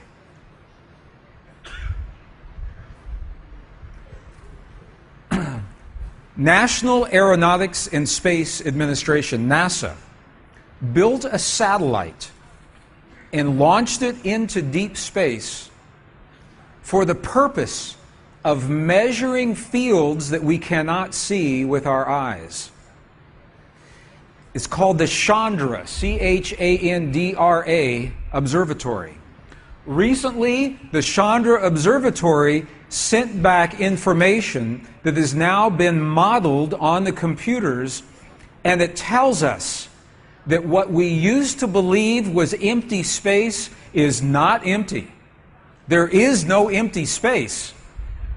In 1999, the astrophysicist took the data from the Chandra Observatory and they ran it through the computer so that the computer could show them what is in the emptiness of space. Would you like to see what that image looks like? Do we have time? Oh, yes, of course we have time. That's why we're here. Okay, the next image is the image of the Chandra Observatory showing us what is in the emptiness of space. Okay. And this is what it looks like. The bright spot that you see in the center, that is the center of our universe. And we are out here somewhere. These are the patterns of energy that cannot be seen by the naked eye, but that the sensors have picked up in deep space, showing that there are filaments of energy that connect everything. There is no empty space. Isn't this a beautiful image? It's a powerful image. I think it's the divine matrix. Okay. Now, this image right here, what do you think this is? Just take a guess, anyone. Guess what this image might be. And think small. I heard someone say it. These are the filaments of the energy in your brain. These are the neural networks of the human brain. It looks very similar to the filaments of the matrix in the universe. Look at this. These are the neurons in the human brain. Here are the filaments of the empty space from deep space. And it brings to mind, as above, so below. They are very, very similar. And the question now that scientists are asking is, do we communicate with these fields of energy through these fields of energy? And I think that's precisely what we're seeing. Precisely what we're seeing. I think these are very powerful images. This is, to my knowledge, the first time we've been able to see the energy that is believed to be empty space. And we know that it is not empty. As above, so below. So this field of energy, the divine matrix, we know it does more than simply connect everything. It is the container for the entire universe. The divine matrix is the container that holds our entire universe, number one. Number two, it is a bridge between your inner world and your outer world. This is the reason why your thoughts, feelings, emotions, beliefs, prayers in here have an effect on the world beyond your body. And number three, it is a mirror. This field reflects in the world around us what we create in the world inside of us. And this is the reason I wanted you to see the healing of the cancerous tumor. Because you saw it with your own eyes. You saw the physical world change, but no one touched that tumor. There was no physical intervention. You saw that physical world change in response to a non-physical experience, the belief of the practitioners. So, to unleash the power, to unleash the force of this divine matrix in our lives, first we have to understand how it works, and we're doing that now. Secondly, we must learn to speak the language We must learn to speak the emotions that this field uses, and that's what this day is all about. So I have a question. I'm going to go back to an experiment that we did before the break, a long time ago, before the break. Bless you, bless you.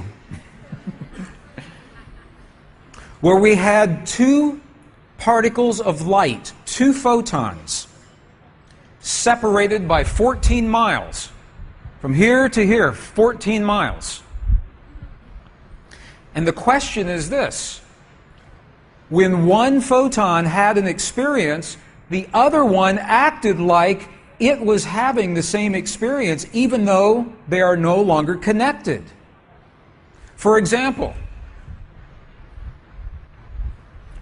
if this photon were forced to go on the red path, that photon would always take the red path. If this photon were forced on the blue path, that photon would always take the blue path. If this photon were forced to rotate in one direction, or its charge was changed, the other photon always had exactly the same experience. And the question is why? You now have almost all of the information to explain that. One last piece. Whoop. The particles are said to be entangled. They are also said to be in a field that is holographic. Let me guess.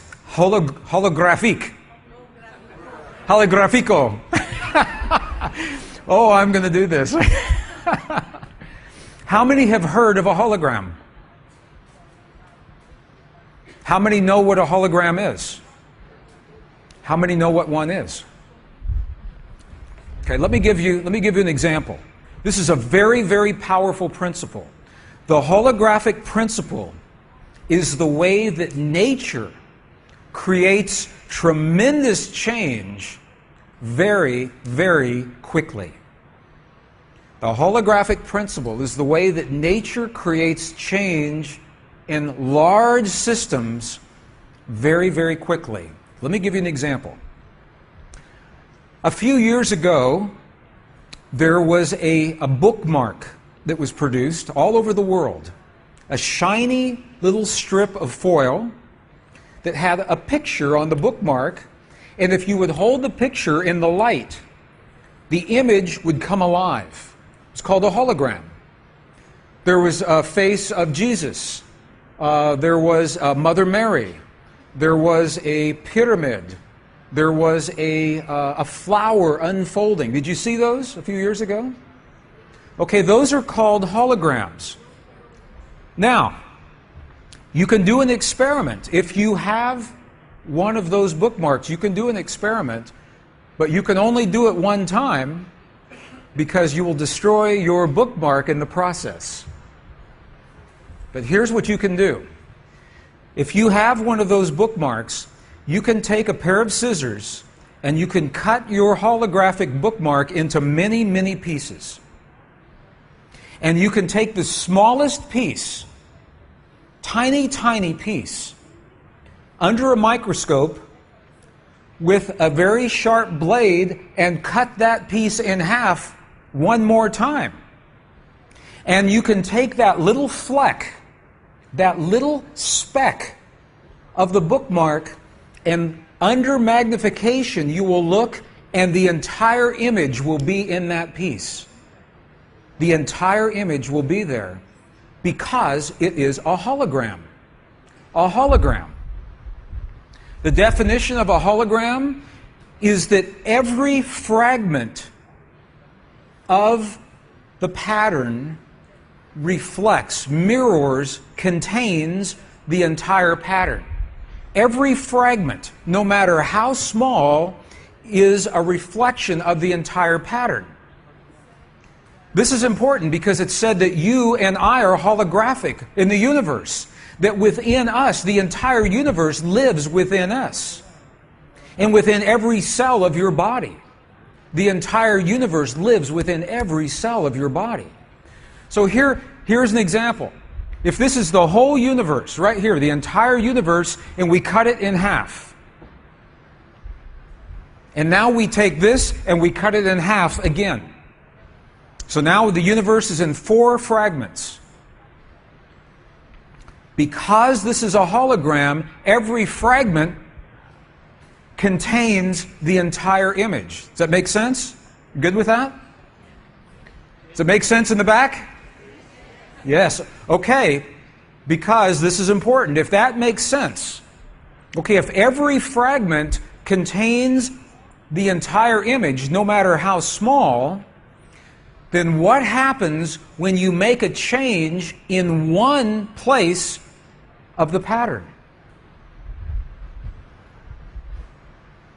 What happens if we make a change in one place in the hologram? If every fragment mirrors all of the other fragments, if you make a change in one place, where do you see the change? Everywhere.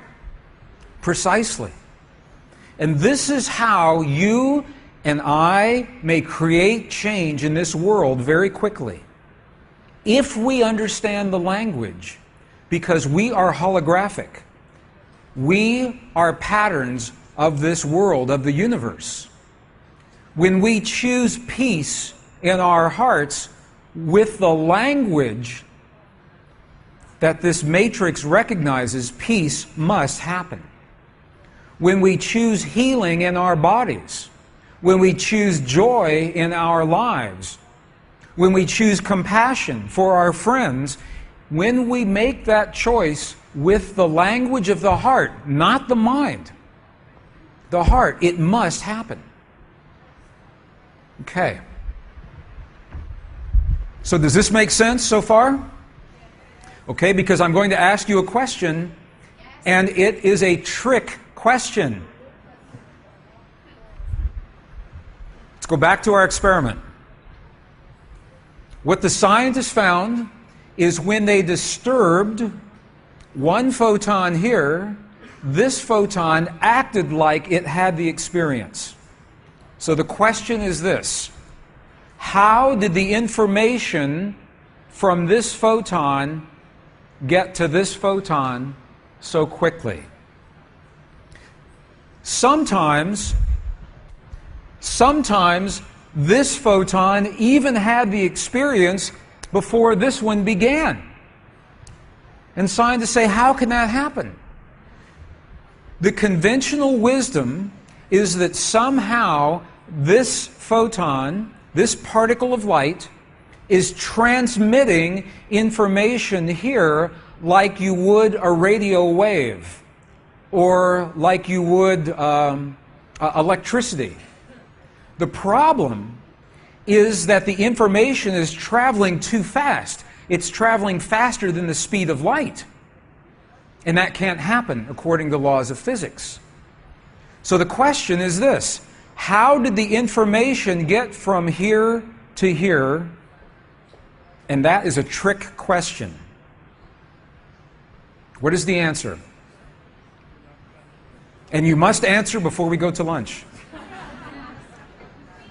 It's a trick question. Okay. How did the information get from there to there? Or did it? And the answer is, the information did not have to travel. Yes. The information doesn't travel from there to there. It's already there. The information is already there because it's part of the hologram. Remember, in the hologram, what happens in one place happens everywhere. The information is already there. So that is why when this photon has an experience, this one looks like it's having the same experience. They are still connected in the hologram. This is important for you and for me. This is why your prayers are so important. This is why you can send your prayer to a loved one in the battlefield of Iraq, or in Africa, or in America, halfway around the world, or next door. in another room. This is why you can send your prayers, and they are so powerful, because the prayer is already there. You create the prayer in your heart, and the prayer is already there. You create the feeling, just like those 3 practitioners in the medicineless hospital. They created the feeling as if the woman was already healed. In their heart, they felt the feeling of gratitude and appreciation for the healing that has already happened. That didn't have to travel anywhere. It was already there. The healing had already happened in their hearts, and the physical reality mirrored that healing. Does that make sense? Are you okay with that? It's a very powerful concept. Very powerful. What it means is that very few people can create a lot of change in this world very quickly if those people understand the language that the field recognizes. And that's why we're here today. That's why we're here today. How do you feel about that? You okay with that? Make sense? Good. Good. Okay. This is a hologram. This is a hologram. Our bodies are holographic. Our universe is holographic. In the holograph, there is no here and there. It's already everywhere. Everything is happening everywhere at once. Ancient traditions describe this experience in what is called the Great Spiritual Mystery. And the mystery looks like this. I'd like to share the mystery with you in the ancient words, and then we'll look at the mystery in the language of science. And you'll see that it's precisely the same thing. The ancient tradition said something that you and I do in our lives triggers a process inside of our bodies. And that process interacts with the forces of creation and affects our physical world. So the great spiritual mystery says that something that we do in our lives affects our physical world. If we do not understand this mystery, when we see it happen, we say it's a miracle. If we do understand, no miracle. Now, it's technology. Technologique. Oh. Technologique. Oh. No? Ah, that. Okay. Thank you. By the end of today, you will understand the divine matrix. I will understand Italian. And it's all good. It's all good. So this is the great spiritual mystery. Now look at what the science from the experiments, they say the same thing in different words. Look at this. They say that heart-based feeling and emotion changes the DNA in our bodies. When the DNA changes, it produces quantum effects that change our physical world, and we have said precisely the same thing. Just different words. Same thing. The spiritual tradition said something that we do in our bodies changes our physical world. The science is saying heart-based feeling and emotion. I'm going to introduce a word. The word is coherent emotion. Coherent emotion.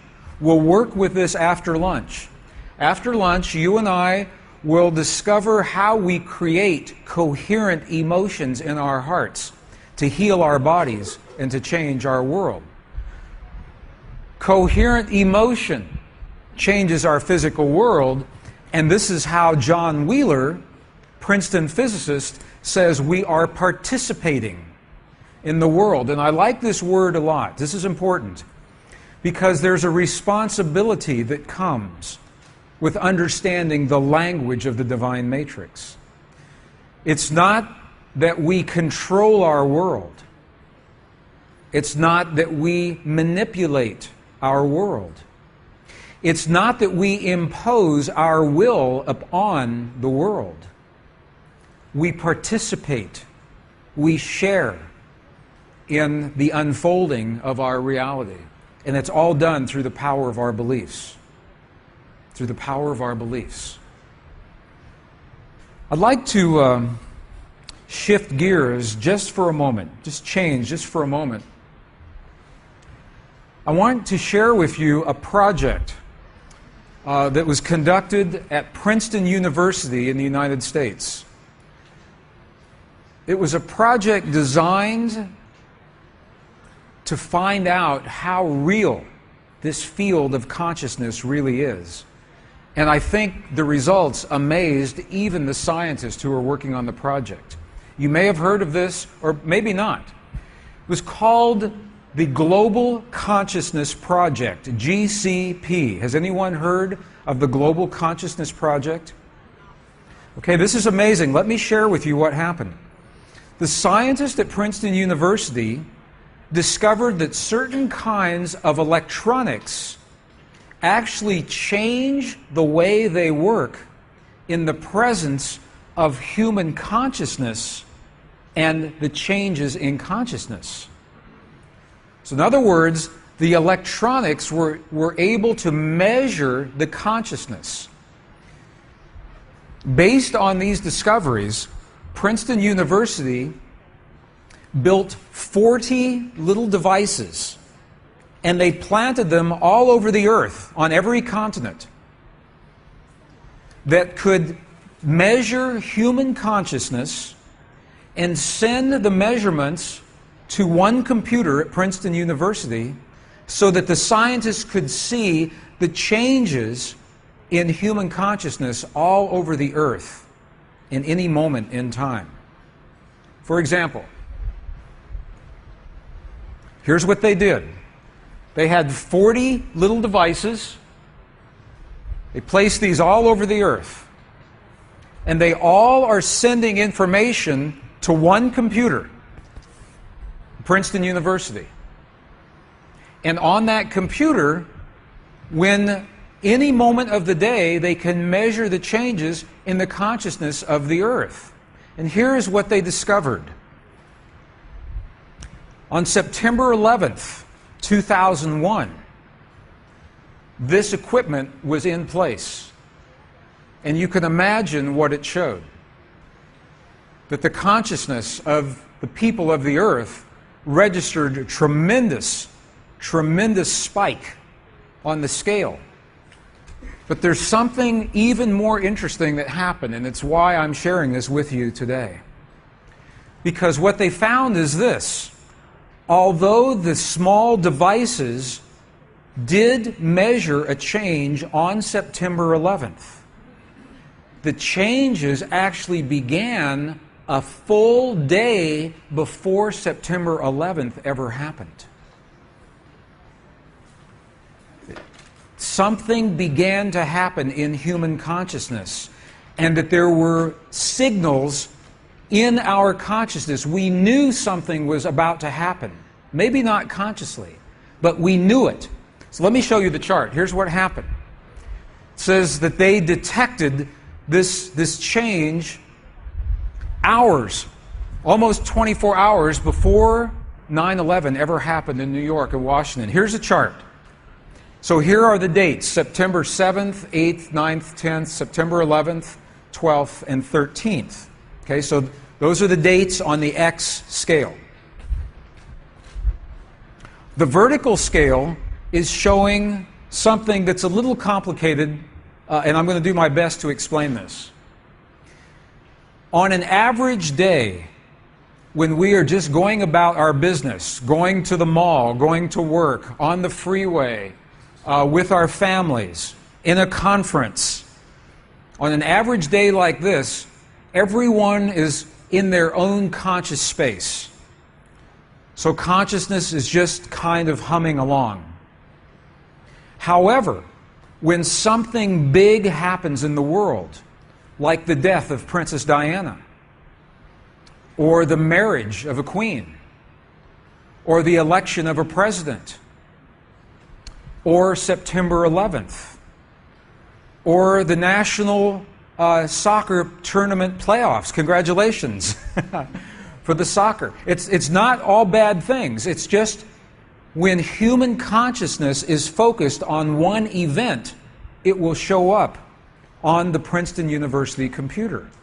Okay, so does that make sense? You kind of okay with that? So here's what happened. Here's the chart. September 7th, September 8th, everybody is going about life, daily life, everything is good. But look at this. September 10th, something began to change. September 11th has not happened yet. But in the consciousness field, something was already happening. September 10th. Okay, September 11th, spike all the way up to the top, September 12th and the 13th. But here's what's important. To me, what's important is that we were able to detect a shift in the consciousness field before September 11th ever even happened. And that's the reason that I'm sharing this with you today. This field, consciousness, is part of our divine matrix. And it's so real that we can actually measure things like this. So now scientists are asking the question, is it possible? Is it possible that we can use this technology to help predict when something big is going to happen on the planet? So in other words, if the scientists at Princeton University, if they're looking at their computer and they begin to see something like this happening, and there is no soccer tournament playoff, and there is no marriage of the Queen, and there is no death of Princess Diana, then they say something is about to happen. Something is about to happen. And this is one application I'm sharing with you. The divine matrix and the consciousness field is so real that they're actually using it in this way. So does this, are you okay with this? Does it make sense what we're doing here? So, if we're going to use this force in our lives, first we have to understand how it works. So let me ask you a question. Do you sort of feel, do you kind of feel like you understand how this field works? That the field is holographic, it is entangled, that it looks like filaments? You know, it's interesting because the ancient traditions of the Aboriginal peoples and the Native American peoples, they didn't have the technology that we have today, but they knew the field was there. And they described it as a web of energy, or a net of energy, because they could see it in their mind. It was only when our equipment was able to detect it that we knew that that's what this field actually looks like. In the Native American traditions, for example, the Hopi Indians, they say that in the very beginning, at the Big Bang, the way they describe this is the emergence of this world. They say the first thing that happened in this world is that Spider grandmother, spider the insect, spider grandmother emerged into this world. And the first thing that spider grandmother did was to weave the web that would connect all of her children in the future. And that's the language of the Hopi Indians. In the Buddhist traditions, there's the story in the very beginning of the great god Indra, I-N-D-R-A. In the beginning, Indra, in a distant galaxy far away, began to weave the web that the Buddhists call today the great web of Indra that holds the universe together. So the words in the analogy, it's very interesting how similar they are thousands of years ago. How did they know what we are only now beginning to understand in the language of science?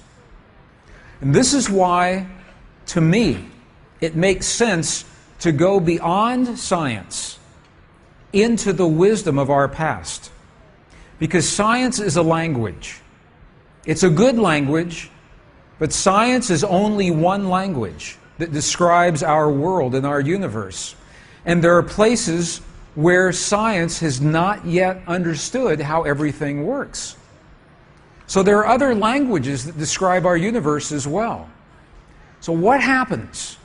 What happens if we go into our ancient past and if we marry the language of our past with the language of science? If we marry the wisdom of our past with the wisdom of today, doesn't it make sense to do that, to understand who we are and how we work in this universe? And that's why it makes sense to go into the ancient monasteries and into the ancient texts. So if we're going to use the divine matrix, we must first understand how it works. Secondly, we've got to speak the language that it recognizes. So people ask me this question all the time. They say, if this field is actually there, the question is, if the field is there, if the field is really there, and if the indigenous people know it, and if the ancient people know it, why don't we know it? What happened to our knowledge? Well, this is a very good question. And the answer is this. In our Western tradition, and when I say Western, I'm assuming that we are of the Judeo-Christian tradition, is what I'm talking about here. There was a time when this field and the language of emotion was part of our tradition. It was in our texts. Until the 4th century, the year 325 AD. In the year 325, something happened. Our texts were edited, and we lost tremendous amounts of information. The Emperor Constantine, in the early Christian church, with the early Christian Bible, had to make decisions. What information do we include? What information do we exclude? And what we know now is that at least 45 books were either completely taken away or tremendously edited into what we call today our Western biblical tradition. And when those edits were made, we lost the information that tells us everything is connected. We lost the information that tells us the language that speaks to this field. We know the information was lost because we are now recovering the information in the Dead Sea Scrolls, in the Nag Hammadi Library, in the Coptic texts. This is how we know this information was lost. There are many places in this program where the entire day could be one topic, and this is one of those places. Because we could do an entire workshop on the information that was lost. And we won't today. But I wanted you to see an example of the books that were taken out of our text. This is some of the examples of the books. How many have heard of the missing years of Jesus? Have you ever heard of the missing years of Jesus? See in the back? The 18 missing years? Why are they missing? Why are they missing? In these books, there is not only a book, the infancy of Jesus, there is the infancy of Jesus, book 1. The infancy of Jesus, book 2, that tells about his childhood and tells about his learning of the power in his body to heal and to change his world. Why don't we see more women in the Bible? Ladies, have you wondered why there are not more women who have written in the Bible? Do you wonder that? We know that women lived a long time ago. Women were there. That's a promise, I guarantee. One of the reasons is because when the women would write the male-dominated church would take those books out. There's a very powerful book that was written by a Gnostic woman. And even the title of the book is so powerful. Listen to the title. The title of the book is called Thunder, Perfect Mind. Thunder, Perfect Mind. Isn't that a powerful title? It was written by a Gnostic woman. And she asked the question. In her writings, she said, "Within me is a reflection of all possibilities." She said, "I am the rich one, I am the poor one." She said, "I am a virgin, and I am a whore." She said, "I am the son of your mother and the daughter of your father, and I am all possibilities that you can ever imagine. I represent everything that lives within you. Why do you fear me? Why do you stone me to death at your city gates?" What a powerful text. And I can see when the church fathers went down the checklist to say, what books do we keep? What books do we toss? Thunder, Perfect Mind. They said, it's gone. Because it was such a powerful book. But these are some examples of the books that were completely edited. They were taken out. These are the books, these are the books that were condensed. They were left in the text, but they were condensed and edited tremendously. Just to give you some example. Have you ever read the Bible and felt like it was incomplete? Have you ever read the book of Genesis? In the beginning, God created the heavens and the earth. God breathed the breath of life into the nostrils of man, and man became a living being. We were created in one sentence in the Bible. Where's the rest of the information? How were we created?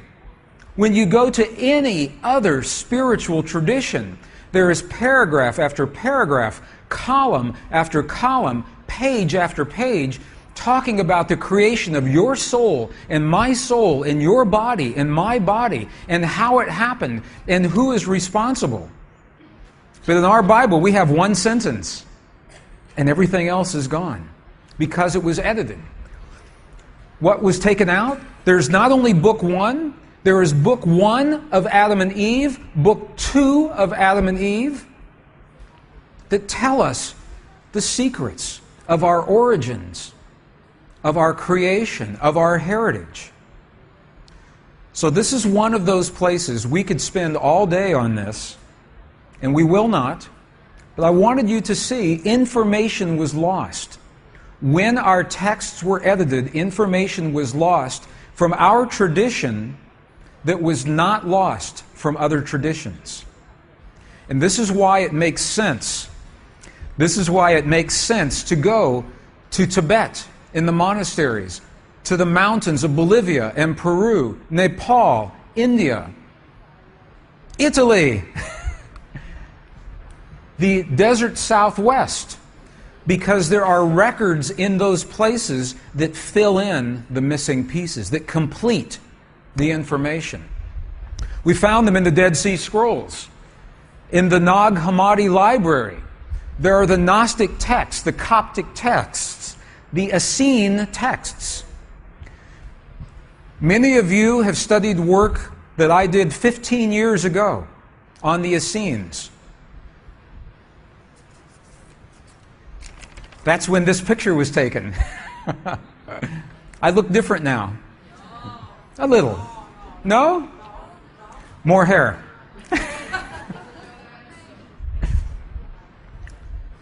So we know that the information was lost because it's being recovered, and this is what's important. Okay, I was trained as a scientist. And as a scientist, I was trained to look in the world around me for my answers. And as a scientist, what I know is this. If we're going to find information in other cultures that was lost in our culture, the best place to find that would be to go to some place that has been least disturbed by modern civilization. Tibet is a perfect place. It was in 1998 I had the opportunity for my first journey into Tibet. It is a land of tremendous extremes. Some places over 17,000 feet above sea level, where nothing grows. And other places in the valleys where it is very beautiful and everything grows. There's a diversity of people. Everyday people just living their lives. Nomadic people that share their stories. Look at this man. Look at this beautiful man. This man is a pilgrim. He walked across the Tibetan plateau for 8 months to get to one temple. Look at his eyes. Because after walking 8 months, he still felt that he was not worthy to be in the temple. So he began his prayers, full body prostrations, as he circled around and around and around the temple to be worthy to go inside. Amazing people in Tibet. Beautiful monks. And I know you all have seen the monks. I wanted you to see some of the nuns. Look at these beautiful ladies. Look at these beautiful ladies. This lady right here is about 125 years old. But she's strong. She's strong. Strong and healthy, because Tibetans do not believe that we must age and die the way we believe in the West. They have a different belief. Look at these beautiful ladies. They have a powerful wisdom. They have pieces of knowledge that we once had and that we lost. And we come back from lunch, we will go into a monastery and we'll look at the library and we'll speak to the abbot and the monks in the monastery and ask them the questions of what they know that we've forgotten.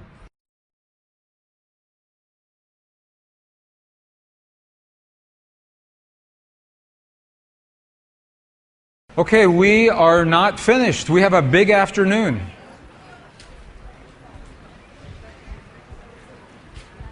Before we return to the slides, I promised that I would answer some questions. So I will do my very best to answer the questions here. They're being translated into English so that I can look at them here. Some of the questions are similar to other questions, so I will try to do my very best to answer them in general. So what I'd like to do, translators, may I read the question and then I will read the response. Is that good? Okay. So we have a question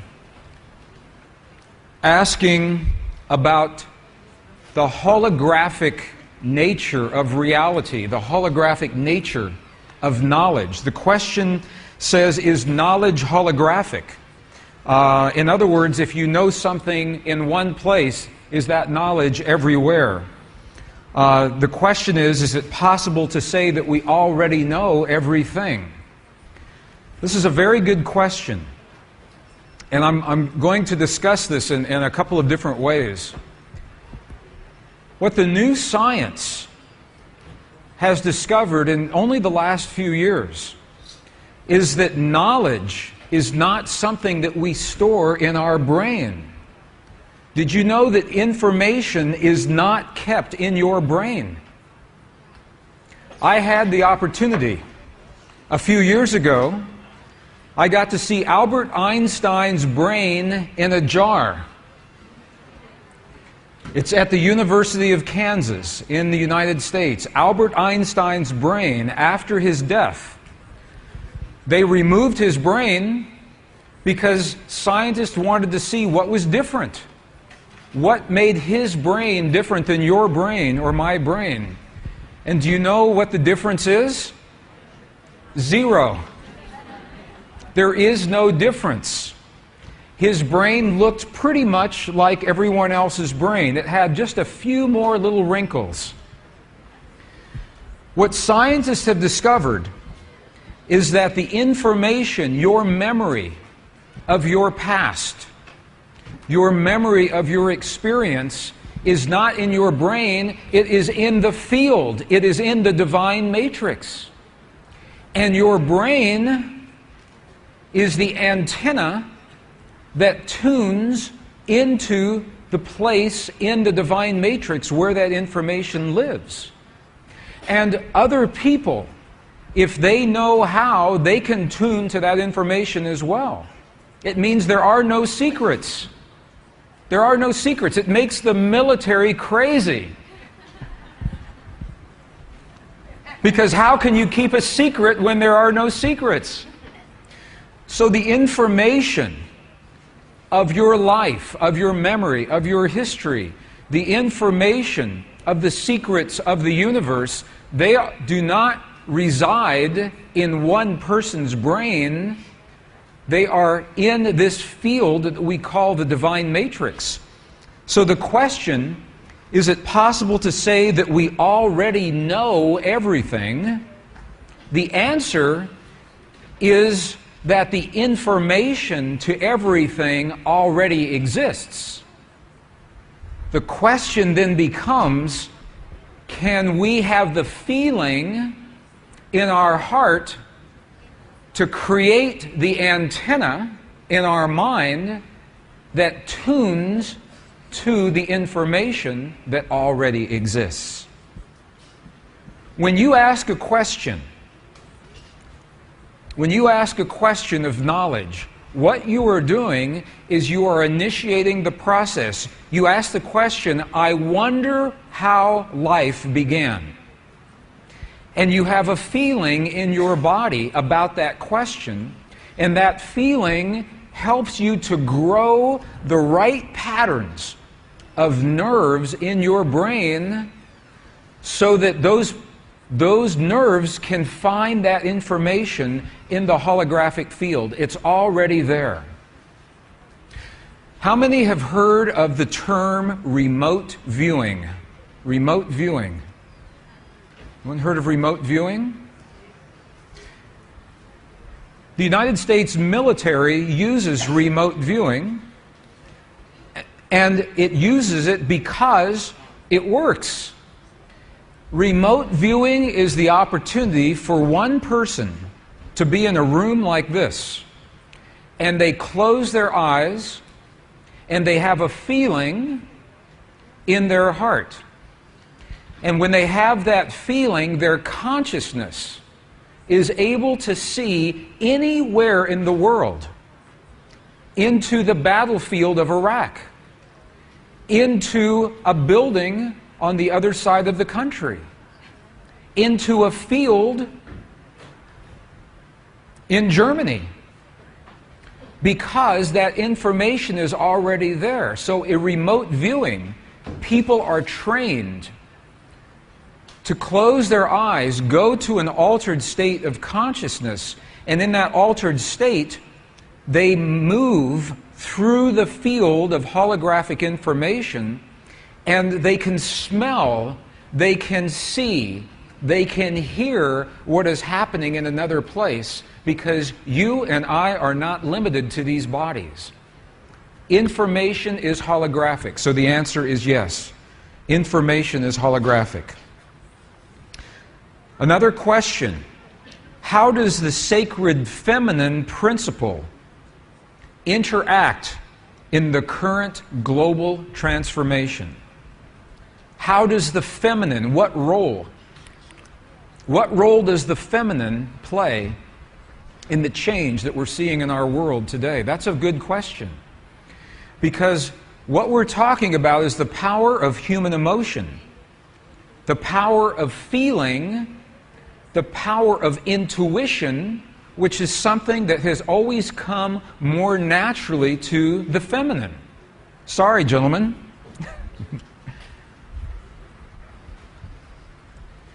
Men have historically been trained to discount or deny the power of their emotions. Isn't that interesting?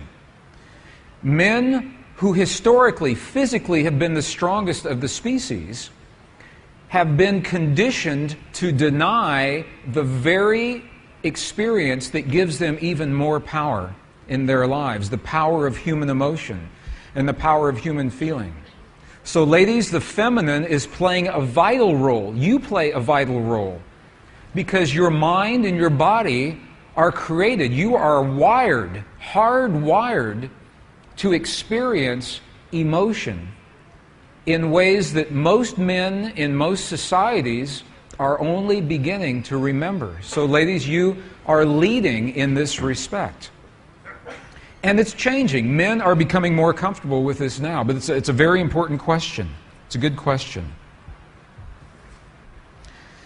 There's another question. How do you know when you're using your heart and when you're using your mind disguised as your heart? Good question. Did that translate okay? Are you okay with that?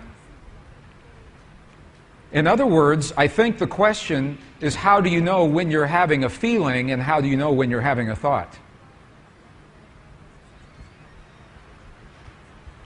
We're going to talk about this when we go into the monasteries because this is the great secret of creation. This is the great secret of how we heal. But I'll give you a piece of the answer right now, is that if you are in your heart has no judgment. Your heart has no ego. Your heart does not know evil, good, right, wrong, light, dark. Your heart knows only what is without the judgments that we attach to that. And this is very important for where we're going in just a few minutes.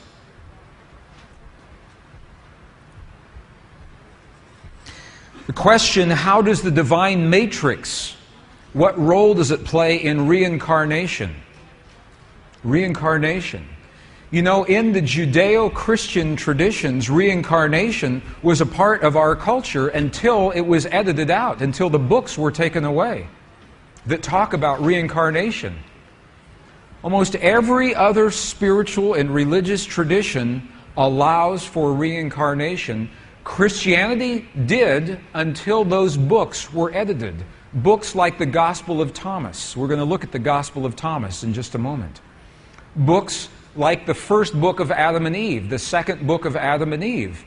They talk about reincarnation in the soul, in the body. They talk about the creation of our body and the creation of the soul and how this body is created separately from the soul and how the soul how our bodies had to be made in just the right way to hold the power of the soul in this world. So in our culture, we lost that information. Others did not. But the divine matrix now is bridging those differences. The divine matrix gives science and spirituality a common language. The divine matrix is also what is believed to be the heavens. The heavens that we talk about in the ancient traditions, in the ancient past. So when our soul leaves our body at the time of death, where does it go? It goes into the higher dimensional spaces of the divine matrix. Now this is interesting. As a scientist, 25 years ago, as a scientist, if I walked onto a stage like this and I said to an audience, there are many higher dimensions where we may be conscious and experience, I would be laughed off of the stage because scientists did not recognize higher dimensions. They recognized 3, maybe 4 dimensions. Today, however, the new theories of physics, they say that we live in a world at least 25 dimensions exist in the universe as we know it now. So scientists, physicists talk about higher dimensions a lot. The divine matrix, these higher dimensions, provide the place for the energy of the soul to move in between lifetimes. And as we begin to look at the ancient traditions from this new language, it helps us to understand what those people of our past really understood and what we're only beginning to understand today.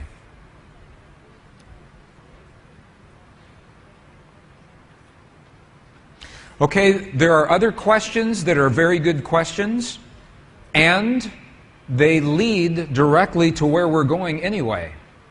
So I will answer the questions by continuing with the program, and we'll look at more questions after the break. Okay, if we do that? Is that okay? Good. Okay. So this morning was a very fast morning, and I shared with you examples of the science that tells us that we are connected to everything in our world, and that the language of our heart is a language that affects our world. And that is why I shared the experiments as I shared them. The summary of those experiments: number one, that all matter is connected. Number two, that there is a field of energy that exists in what we used to think of as the empty space. This field is called the divine matrix, the field, the mind of God, nature's mind, quantum hologram, all different names for this field. Number three, that when we create the right feeling inside of our bodies, in our hearts, that we make changes in the field beyond our bodies. And you saw an example. You saw an example of that with the healing of the woman in the cancerous tumor. So I wanted you to see those things early in the day before lunch. Now, I was trained as a scientist, as I mentioned. In my scientific training, I was trained to look in the world beyond, the world outside of my body, to understand the mysteries of the universe. So I asked myself the question, if there is knowledge that has been preserved in other traditions, where should I go to find that knowledge? And it makes sense to go to the parts of the world, to the places that have been least disturbed by modern civilization. And Tibet is a perfect candidate, because Tibet, in the highlands of central China, has been closed to the West until 1980. Only opened to the West in 1980. So it was in 1998 that I had the privilege and the blessing of leading my first group of pilgrims into the highlands of central China in Tibet. And I have been in 1998, in 2001, 2005, 2 times, and I'm going to combine all of those trips to share with you what we're finding here. In the book, The Isaiah Effect, some of you have read who has read The Isaiah Effect? Anyone? Oh, thank you. Okay, so one of the questions that came up was, what book do we speak about the Essenes? The Isaiah Effect is one book where we speak about the ancient Essenes, E-S-S-E-N-E-S, the Essene traditions. It was in the book, The Isaiah Effect, that I have a chapter that is titled Meeting with the Abbot, A-B-B-O-T, the abbot of the monastery. And this is the abbot here that we met with, this man. Isn't he a beautiful man? It's this man I asked the question I asked so many times. Every monastery, every nunnery, every monk, every nun, every abbot. We were in 12 monasteries and 2 nunneries over 22 days. I asked the same question again and again and again, and this is the man that gave me the beautiful answer. And I asked the question, this is the question. I said, when we see your prayers on the outside, what are you doing on the inside? So when we see the chanting for 12 hours, 16 hours, 20 hours a day, when we see the mudras and hear the mantras and the bowls and the bells and the gongs and the chimes and the incense, when we see your prayers on the outside, I said, what are you doing inside? What is happening? When we see you create a miracle of healing, how did you do that? And this is the power of going into a living culture like Tibet. Because if we go into a temple in Egypt, or we go to a temple in the Yucatan of Mexico, we can find knowledge, and it's interesting. However, to some degree, we guess, we speculate what that knowledge means. Because we're reading an old text or a temple wall and we're guessing. But here we talk to another human. We look him in the eyes, eye to eye, heart to heart, man to man, God to God. And I can ask this man the question, how did you do that miracle?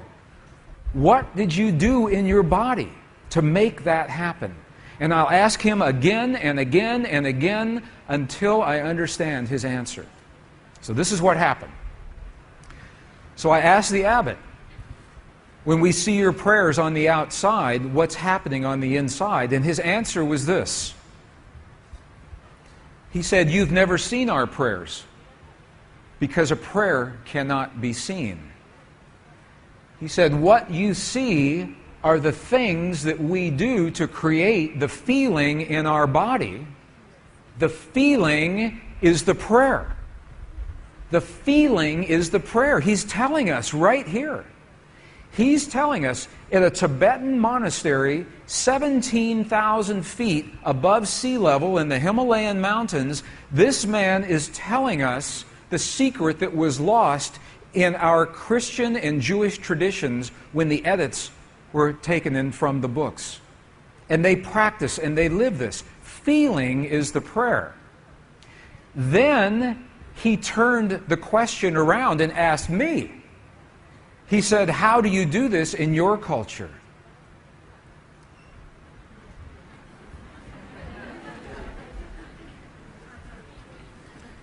And this is what happened. When we lost the texts, when we lost the words in our biblical texts that tell us that feeling is the prayer, we began to believe that the words are the prayer.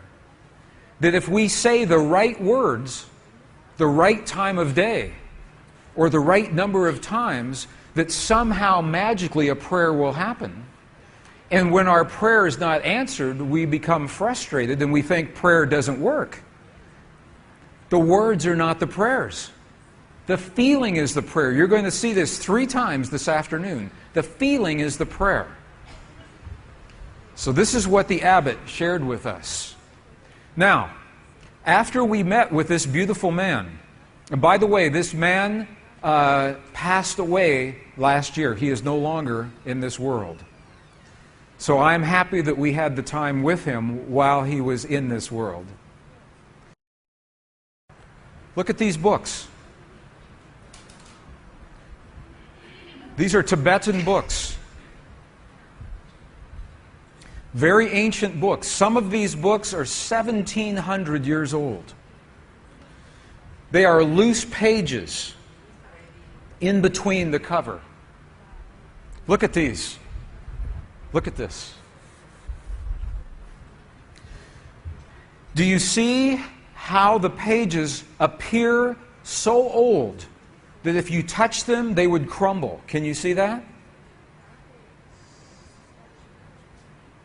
Can you see that? They do. These books are so old, if you open the pages, they will crumble into dust. However, what we know is for every page in this book, the page is created from a wooden block that has been carved with every letter perfectly replicated. It takes the monks 7, 8, maybe 9 months to create one block of wood, one page of the book. Each of these is one wooden block for one page of the book. So this is the information that tells the name of the book, the page of the book, the chapter of the book in Tibetan language. And this is the monk. We took that block of wood, we rolled ink, put a piece of paper, rolled the paper, and voila. Brand new book, brand new image.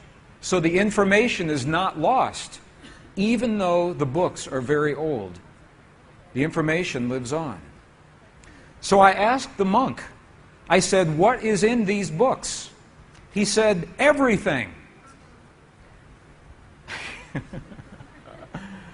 I said, "What do you mean, everything?"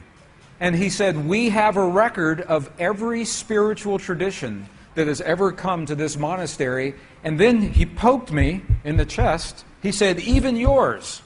We have a record of your spiritual traditions." And I said, "Well, how do you know?" And he said, "Here, I'll show you." And he pulled down a book, and you're going to see a piece of that book in just a moment. He began reading almost word for word the Essene Gospels that tell us the power of thought and emotion to change our world. And that's the book that he pulled down. Feeling is the prayer. This is what is taught in those Tibetan monasteries. The monks know it, the nuns know it, they have taught it, they have practiced it for 1,700 years. Feeling is the prayer. Now, there's a catch, because not just any feeling creates the desired effect. Not just any feeling.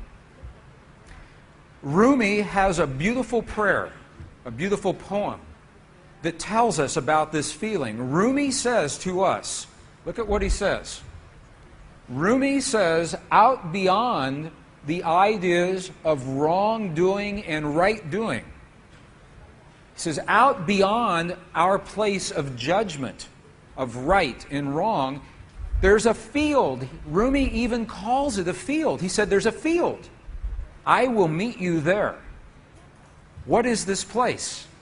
What is the place that Rumi talks about that is beyond right and beyond wrong? What is that place called? It's beyond judgment and ego. The place where the feelings occur that create the healing and the miracles is a place that is beyond judgment and beyond ego. It cannot happen in the mind. It must happen in our hearts. Part of my heritage is Cherokee Indian, southeastern Cherokee. And there is a word, one word, in Cherokee traditions that means single eye of the heart. The one eye of the heart that sees what is, not the judgment or the bias or the fear. That word is Shante Ishta. Shante Ishta, C-H-A-N-T-E-I-S-H-T-A, Shante Ishta. The single eye of the heart, the eye that sees what is. That is the part of you where your power lives to heal your body, to heal the bodies of others, to create peace in your world. It's in the place beyond judgment and beyond ego. Now, in 2005, I was back in Tibet. For 39 days, I was in Tibet. That sounds like a movie, doesn't it? 39 days in Tibet. Maybe a book title. Okay, Marco, it's on a... The abbot that I showed you before has now passed away, and he's been replaced by this young abbot who is in his mid-80s. So he's now the younger abbot. And so I am now in the monastery with this abbot, and I'm asking him a question. I'm asking him the question, what is the force that connects everything in the universe? What is the force that holds everything together, that connects everything in our universe?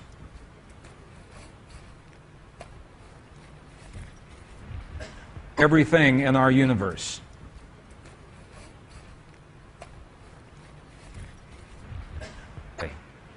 Didn't make sense to me. So I said, please, one more time. What is the force that connects everything in the universe? His answer was one word. One word. And you'll never guess what that word is. Compassion. Now look at this. This is very interesting. I said, wait a minute. Is compassion an experience that we feel in our heart, or is compassion the force that connects the universe? And the abbot said, yes.